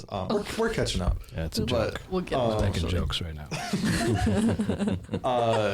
Sometimes I'll get to a hurdle in my life and it's like I stress over it, I worry about it. And then I get over the hurdle. And then either I'll look back and say, oh, I was completely justified in being worried about that, but I'm fine now. Or I was like, oh, I can't even believe I was worrying about that. The stage in our lives we're going into, you're 1 year younger than me, right? I'm a sophomore. 2 years. 2 years. Yeah. You are a sophomore? I am. Man. I can't believe Stay on track. I'm saying, Yeah. we're locking in. Focus.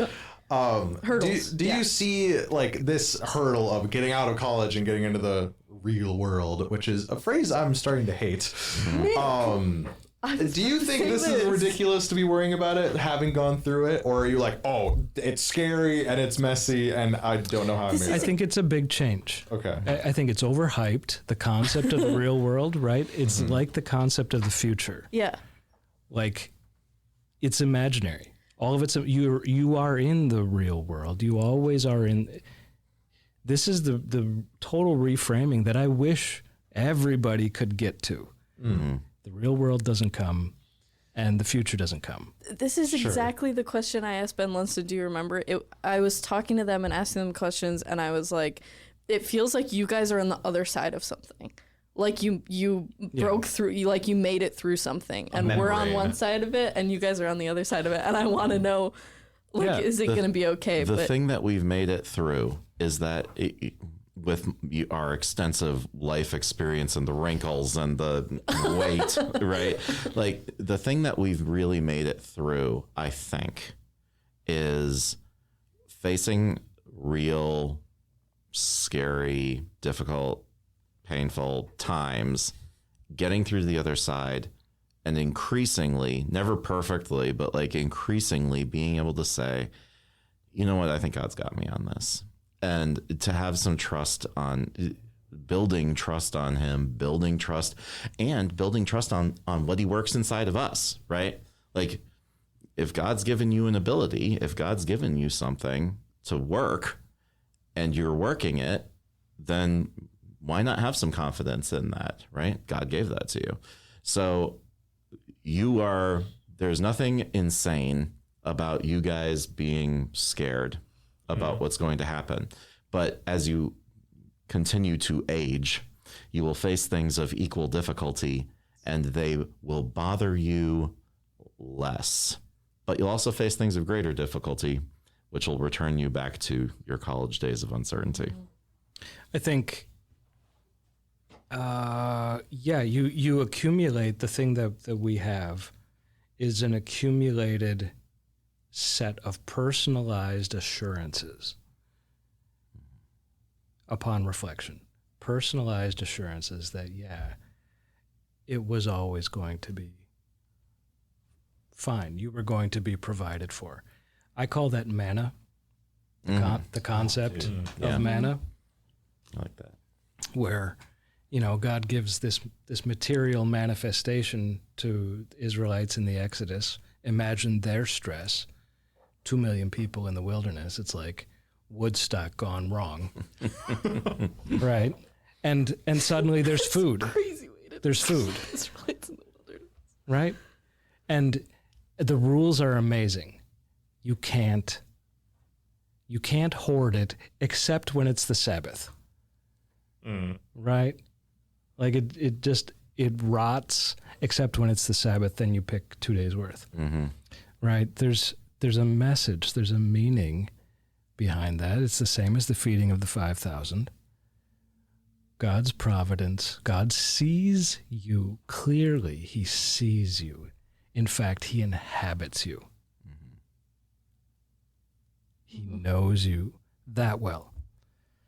And so what we have that you don't have is just more accumulation of firsthand evidence, of assurances that it always was okay, even though it hurt sometimes.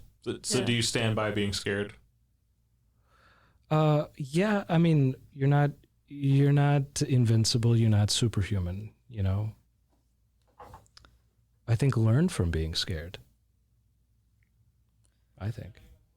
I mean, and what's cool, I think, about the idea that you just described of manna is that it totally, I think, fits into what Professor Klebig was talking about with, hey, once again, I'm just going to keep talking about this, God's is, of like, you guys slowly understanding, oh, God did have me.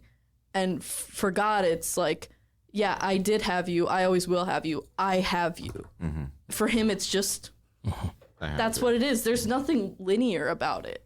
It's C.S. just Lewis constant. Brings up the point that eternity has begun for us. Mm-hmm. Right? That timeless stretch is on. It is on. Yeah. And God calls himself, when he talks to Moses, what does he call himself? I am. It's like his whole nature, so right? Good. It's so good, right? Like I am present, constantly I am constantly now. I am everywhere. I am everything. I am. I just am. And so that timeline thing, like I had you, I will have you, I do have you, that's the same sentence. I am. Exactly, I am. Yeah.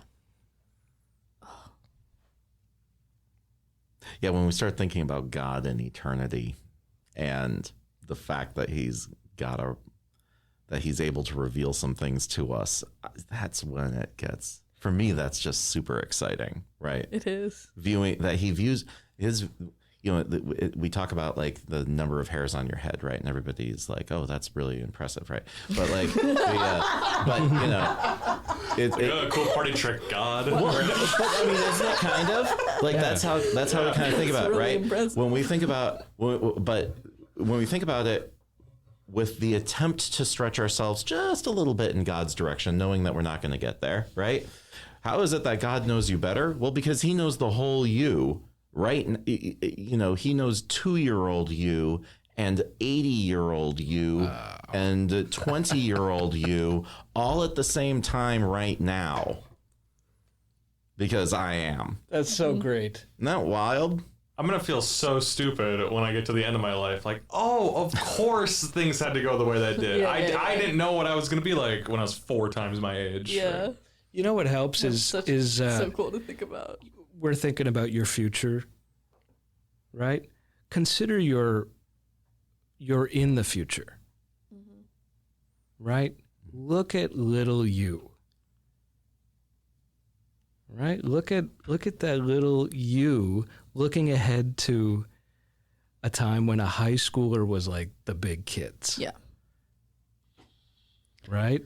Or a time when, I don't know, riding a bike would be amazing. I want a bike.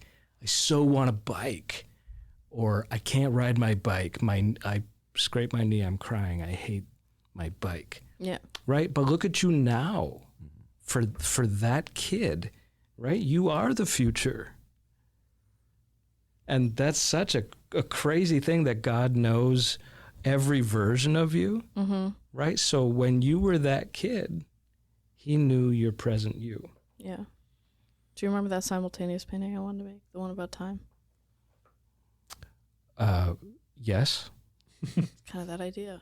Yeah. That is so cool to think about. Yeah, Oh my goodness. that like you contain all your different ages. Yes. Right? You don't lose anything. You don't grow out of being that age. You just carry it. It's an iteration. We wrapped it around, baby. I think I just saw like an LED display light bulb halo around you. You just had a light bulb. What was I going to say? Oh, Teachers love those. this was probably one of my Epiphanies. biggest takeaways actually from your capstone. There was a line, something about... You have to do it in British accent. I don't know what the I'll translate. I don't know what the direct quote is. Yeah. I'll know it. Humans thinking that this life is such a serious thing, and when in reality it's like, I think it was something about in the context of like, when the patient was going to die, and him being like, we don't want him to die right now. Like, if he dies right now, we don't know if we're gonna. So like, I mean, truly, putting into perspective what a battlefield a human life is. Do you know what I mean? Yeah. Do you remember that part? I do. I don't know when you want me to start from necessarily. Yeah, it's okay. Oh boy. Come on in, Uncle. Buckle in. If only the patient can be kept alive, you have time itself for your ally. It is so difficult for these creatures to persevere. How valuable time may be for us is gauged by the fact that the enemy allows us so little of it. Well, the better our opportunity, the better we must use it. Your affectionate uncle, Screwtape. Lovely. Now, there's another great example of how you carry a thing with you, right? You put in the work, you had this deadline. You had to hit your deadline, and now, like, there you are. You can just, like, you can pull it, and you can deliver it. That travels with you. It's a part of you, just like 5-year-old Norah is a part of Norah. And just like the D&D, right? Even if you never do anything with it, it is part of you. It travels with you.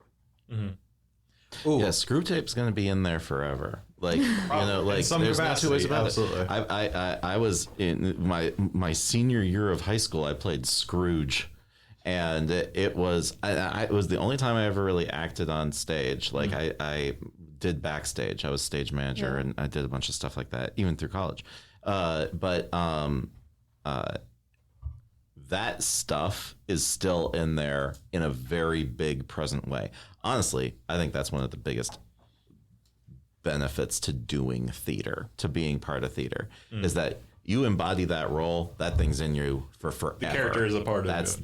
That's in there, and it's going to influence you in a lot of ways. Stage managing actually does the same sort of thing, right? But it's less focused, right? It's more the big thing. Directing does the same sort of thing, right? But it's less focused. But you know, acting, that's in there permanent, like, and there's a lot of value to that. Make sure you're acting good roles, right? So that they get in there. Yeah, I mean, it's an iteration, right? Iteration of you. Yeah. Okay, this is something I didn't want to bring up earlier, actually, and now has like a double purpose in being brought up. So first of all, the kind of fun thing about doing a one-man show as a capstone is that the show is just kind of me. So, like, when I was preparing to go on stage before the show started, I was literally running the entire show in my head. And that was beneficial to me because, like, I just need to make sure I know everything. And if there's a line I'm going to stumble on, whatever, there's that. Yeah. And I'm now realizing this double impactful level of it all being just me. So, yeah, it's like, not only is all the content exactly what I handpicked it to be, I handled the adaptation, but also, yeah, it's just all drilled into me now, where I didn't memorize lines like you're cramming for a test just to regurgitate the information and then forget about it. No, I shaped it exactly what... Oh, sorry, professors, that you had to hear that from a student, by the way. That we did. Well, you know, my tests, they're all about memorization and regurgitation. Yes, exactly. I loved your tests. And I don't have them. I loved your tests, too. Irrelevant. The ones that I wasn't sure I was Okay, going well, to. I guess we're on the same page then. Irrelevant. Is it, yeah, now I've moved away from the capstone, whether or not I do another performance of it. That version of Screw Tape is always in my head because I had to understand the material literally front to back in order to make the show good. And byproduct of that is, oops, I studied theology for 3 months. Yeah. So We call that project-based education. I like that. I'm so in favor of that. You're dragged through learning Yes, by having to deliver. I so badly wish all of our education system could work like that. Well, that's why you come to college. You've never been in an art class. That's all we do. My dude. Have I taken an art class since I got to college? I don't think I have. High school? Did you have an art class with me in high school? I did. I had one with you and I had one with Lunston. Okay. Oh, that's a good time. Yeah, so we go back. Yeah. We go back. Did you think we were going to be here? There's no way. There's no way to know, right? That's a really valuable lesson. You can't, every now and then, like, take that check. There's no way I could predict that this event would happen. If you answered yes, I was going to be a little bit freaked out, so I'm happy to hear that. Okay, yeah. That could have been fun. Yeah. I'd like to, just because of who's in the room and the topic of looking back and looking forward, I'd like to just pick Brian's brain a little bit about some of your vocational adventures. Okay. Right? Because I've learned some things about you, and they astound me. Right there with The you. kinds of things that you've done, and maybe like in the category of like, who would have thought? Are you following me? Like, you know where to go with this? Have I Well, prompted you I've had a really bizarre journey that got me here. That's had unexpected twists and turns. Is that what you're referring Yeah, to? let's get highlights. Highlights. Highlight reel. Yeah. Let's go. Jaksyn, can you put that sound effect in post? Thank you. Highlights. So yeah, I mean, well, when I Crazy it's twists. not what I expected, right? I didn't expect to be a pastor. I don't come from a family of them, and we're not. Klebig is not a synod name, and I didn't expect to be in the ELS. I went to MLC for 1 year. I didn't expect to become an ELS pastor. I prepped specifically so I could go to MEC1, right? Once I was in the parish, I didn't expect to ever leave. When they gave me my exit interview at seminary, they said, "Can you envision anything that would ever take you out of the parish?" That's one of the questions that we ask them when they're leaving. And I said, "No." "Well, maybe if you gave me Tom Custer's job." And I meant it as a joke. It was humor.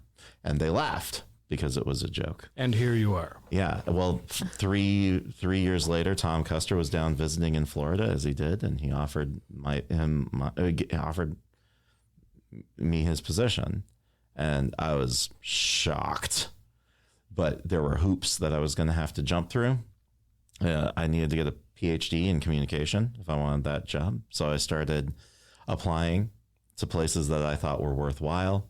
And nobody who's worthwhile was going to say, "You have a master in divinity degree, you're good to go for a PhD." So I had to make a decision about whether I wanted to do, go straight in for a PhD from just a place that kind of wasn't great, or if I wanted to try to be as good as Dr. Custer. And so I got another master's degree and then went on, got my PhD, and then finally ended up out here. And actually, even on my way out from getting my PhD, there were a couple of things that ended up getting dangled in front of me where I was like, that's hard to say no to. But then, at the end of the day, I didn't leave the parish to do those things. I left the parish to be here. So I ended up here, but it is not what I expected. It wasn't and if I'm being honest, what was dangling? So the worst. So there were a few, right? Like there were a whole bunch of them that right at the very end kind of got thrown at me, right? But the one that was the most murderous, gosh, talking about it in the context of what we've been talking about, like I kind of had to kill something in 3-year-old me. Or maybe I wasn't killing it. Maybe I was actually embracing it even harder. But when I was 3, I had a book called Imagineering or Imagineers, right? It was a big book with Mickey Mouse on it. And I looked at the pictures when I was 3, read through that book over and over and over again. I think it was probably the first ever 100-page plus book that I ever read in my life. And I read and read and read it. And the idea of being an Imagineer was king in my mind. And then at the end of my time, we had done a bunch of very exciting. I don't think that Disney was interested in me because of the VR stuff, but I think that they were interested because of the immersive environments thing. And so a couple people came and talked to me about the possibility of being an Imagineer and what that would look like and what would be involved in taking that on. And the dream from age 3 was there. And I've felt that dream, that exact dream from about 14 maybe. Yeah. Like being there and learning about what is this? Yeah. And so then it was like I had a real opportunity there that I could chase this thing and probably get it. Yeah. So, but decided not to.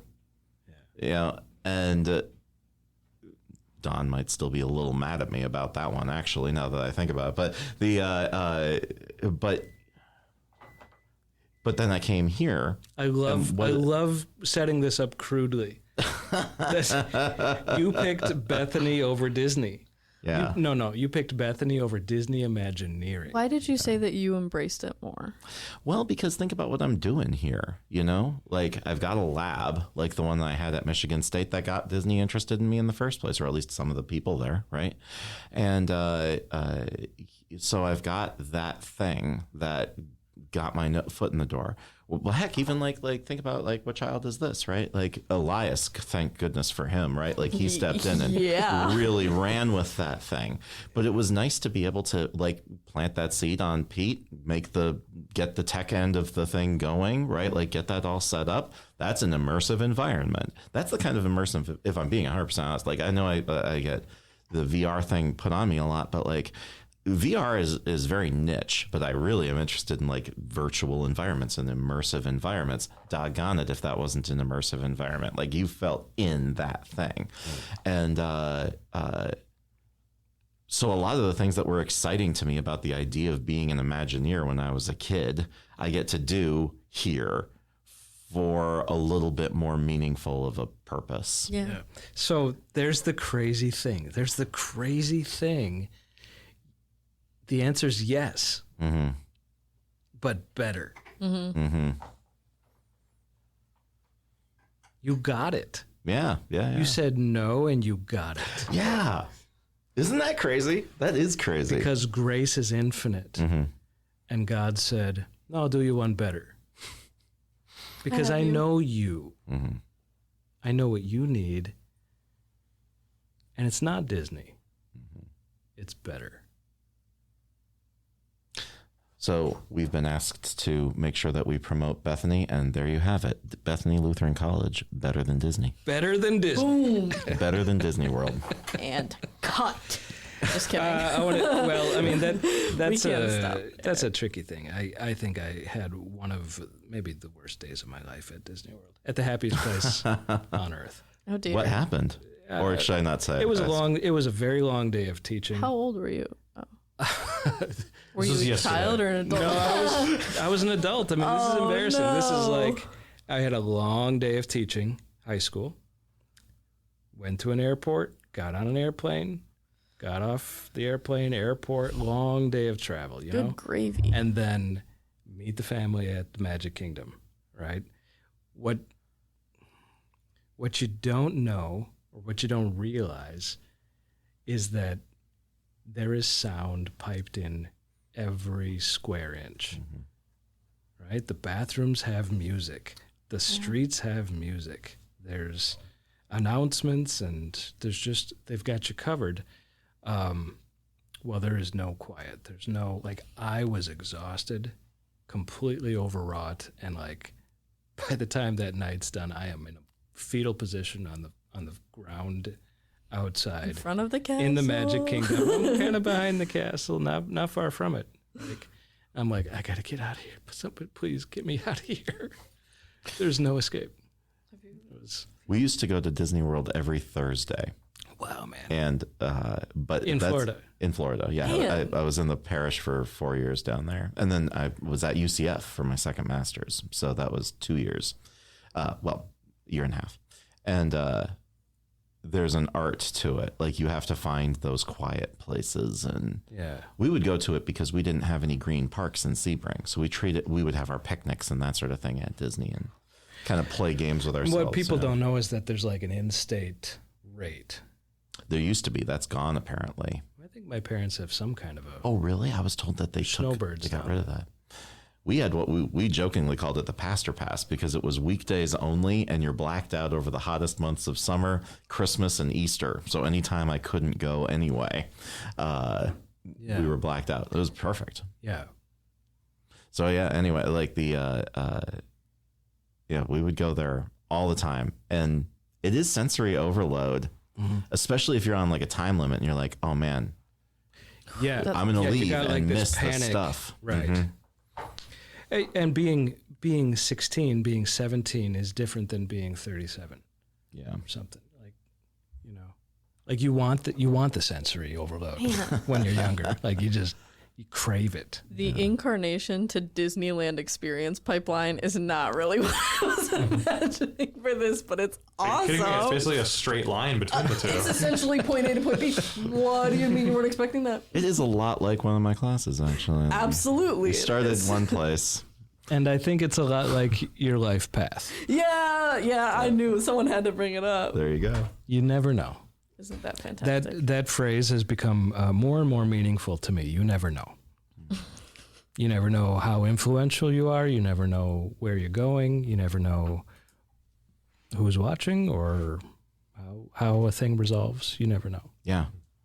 But, I do think that one of the special things about being here in particular is that I don't think there's too many other places that you get that kind of opportunity. I hope that wherever you guys end up, that you manage to take the opportunity to be able to be like, wow, man, I got dropped here at this time with these people in a podcast room next to a British guy wearing a ballroom gown.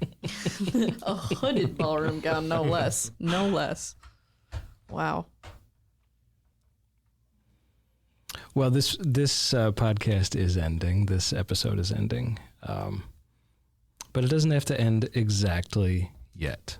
Anybody have any parting thoughts or burning questions, things we ought to air?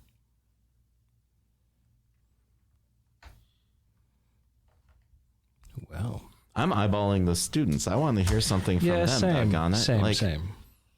Yeah.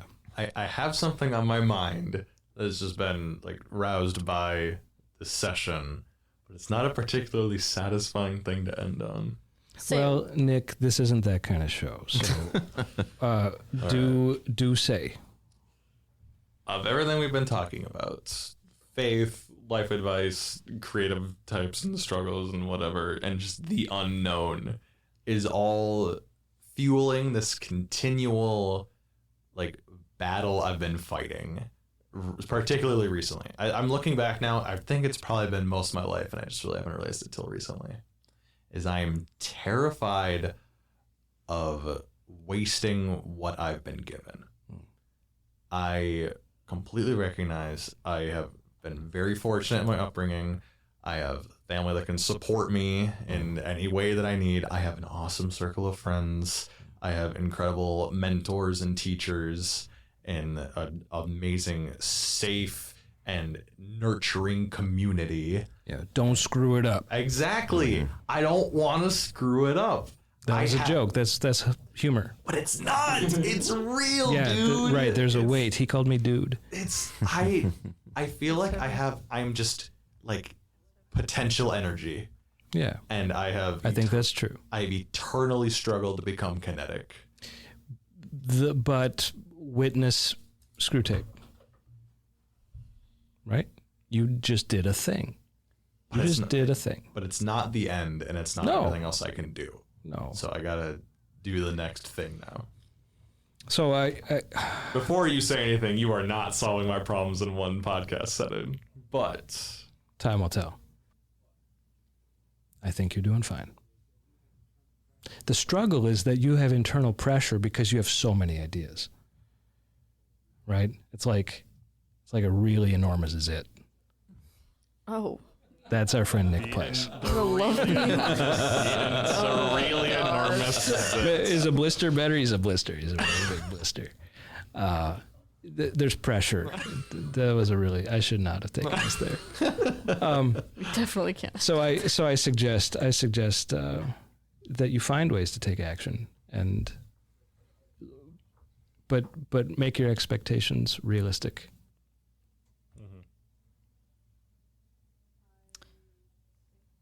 I think my question would be along the lines of, I got to talk to Amanda Gertz, and she took questions after her talk, and I asked her what advice she had for dealing with stress in college, and the first two things she said, she gave us all an amazing list. I wrote them all down, and then people would come over and take pictures, be like, what did she say?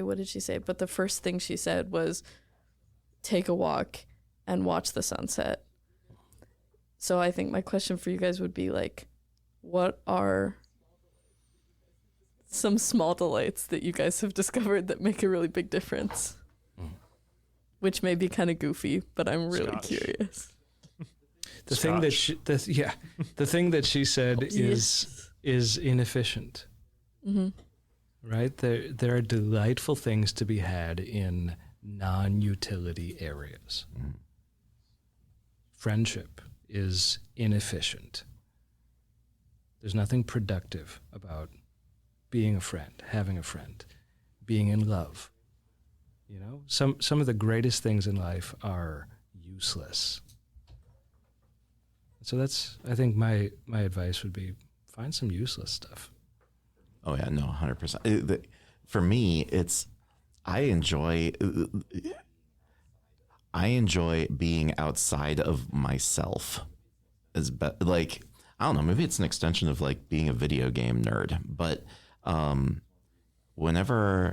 it's one of the reasons I love hanging with you, love hanging with Ben, love hanging with Andy, is because we go and you guys are doers, you're creators, and it's very easy for me to get excited about other people's stuff. I detect the same thing in you, where it's like you hear that somebody else is doing something and they're passionate about it, and it almost doesn't matter at all what it is. If they're passionate about it, then I get excited about it. And it's not like I'm living vicariously. It's just that sort of enthusiasm, or doing something that's very tangential to who I am.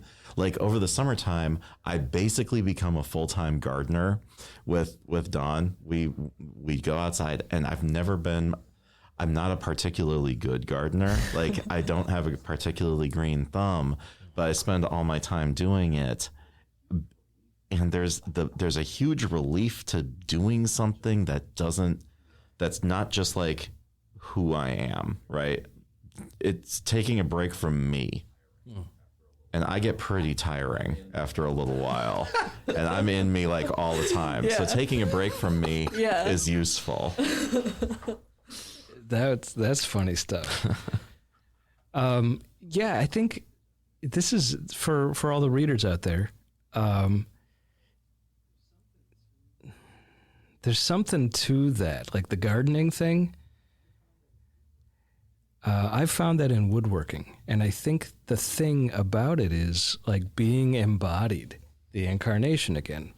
Like when you spend so much of your life, the formative years of your life, sitting in school, taking in information, this cognitive experience, and then we check it, we test your brain, right? And you're just like sitting there, you're a lump.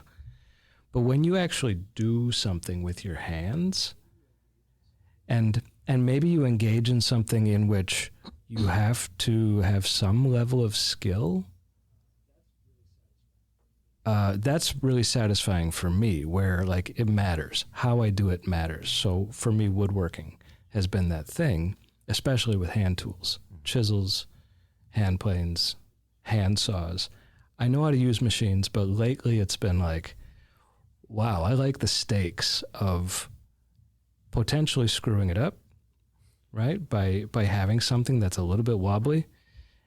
And I like the stakes of being a little clumsy and developing, using my hands. It has this sort of stress alleviating capability. Yeah, I like that. There's an aspect to it too that I see in there where it's something that I enjoy, where it's giving myself small wins over things. You know, we have a career where the work, well, maybe less for you because you have a product like that you do.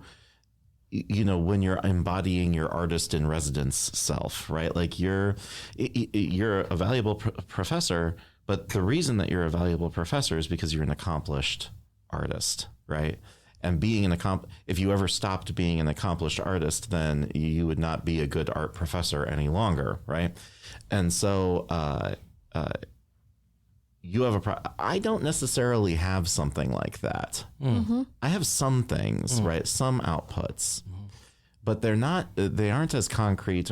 Their value is much harder to measure. You know, I'm trying to influence students and get something to happen for them, and I don't know to what extent it does, except for rare glimpses, right? Mm-hmm. And so getting these like little small wins where I can see something that I've done and it's had a visible impact, that sort of thing I really dig, even if it's really tiny, right? So on the tiniest level, like I like vacuuming and seeing vacuum lines go down, because then I've done something and I can see the results. But as an extension of that, like I like doing work with the orphanages that we oversee in Haiti. Dawn's on the board, and I kibitz with her, and we do a bunch of stuff with that, right? Everything that we end up doing on this side of things is pretty small, but you get to see like then the big impact that it has. So the getting involved in things where I get a lot of these tiny wins, that feels really satisfying to me. So sometimes it might just be a matter of like identifying, okay, what is it that in the field that God's put you in, right? You're probably going to have some lacks, right? We talk about this in media ecology, right? Like you're going to have some things, you sacrifice some things no matter where you go or what you do or what you interact with, right? And what are some of the things that you lack? And is there maybe a way in which you can, make up for those a little bit? It's one of the reasons I enjoy coming by your classroom and you letting me use your stuff. That's good stuff to know. Thank you. Yeah, so this is Whistle the Feast, and it's actually Norah's way of gaming the system. Yes. She's getting more than her tuition's worth. I sure am. I'm milking this place for everything it's worth. You're double dipping on your professors. I'm double dipping on college. Yeah. Those of you out there, our readers who are reading this right now with your ears, our silent partner in the corner is Jaksyn, who has prepared this feast for your consuming, for your consuming. Yeah. Consumption. Yeah. This is an episode about consumption. No, that's not true. This is an episode about, just as all the episodes, this is an episode about how Bethany is a place like no other. Yeah. How we are surrounded by delightful, capable, loving people. That's what this is. Yeah. So, I love y'all in the room and, in your earbuds too. This is Whistle the Feast. Thanks for joining us. And that concludes this episode of Whistle the Feast. We hope you enjoyed being a part of the conversation as much as we did. Whistle the Feast would not be possible without all the creative people and spaces at Bethany Lutheran College. And you can head on over to blc.edu to learn more about the college or schedule a visit. If you have thoughts, questions, or feedback, we'd love to hear from you. You can actually send any feedback about the show to feastreaders@gmail.com. And hey, if you've got a project you'd like to promote, we'd love to support it. Just send your details our way. A huge shout out to the wonderful people in our Bethany community for sharing their thoughts with us, and our producer Jaksyn Graham for managing the edits. And with that, I'm Norah Kratz alongside Jaspersen, and we want to thank everyone who tuned into this episode of Whistle the Feast. Until next time. Get curious, be of good service, and discover what God has given you.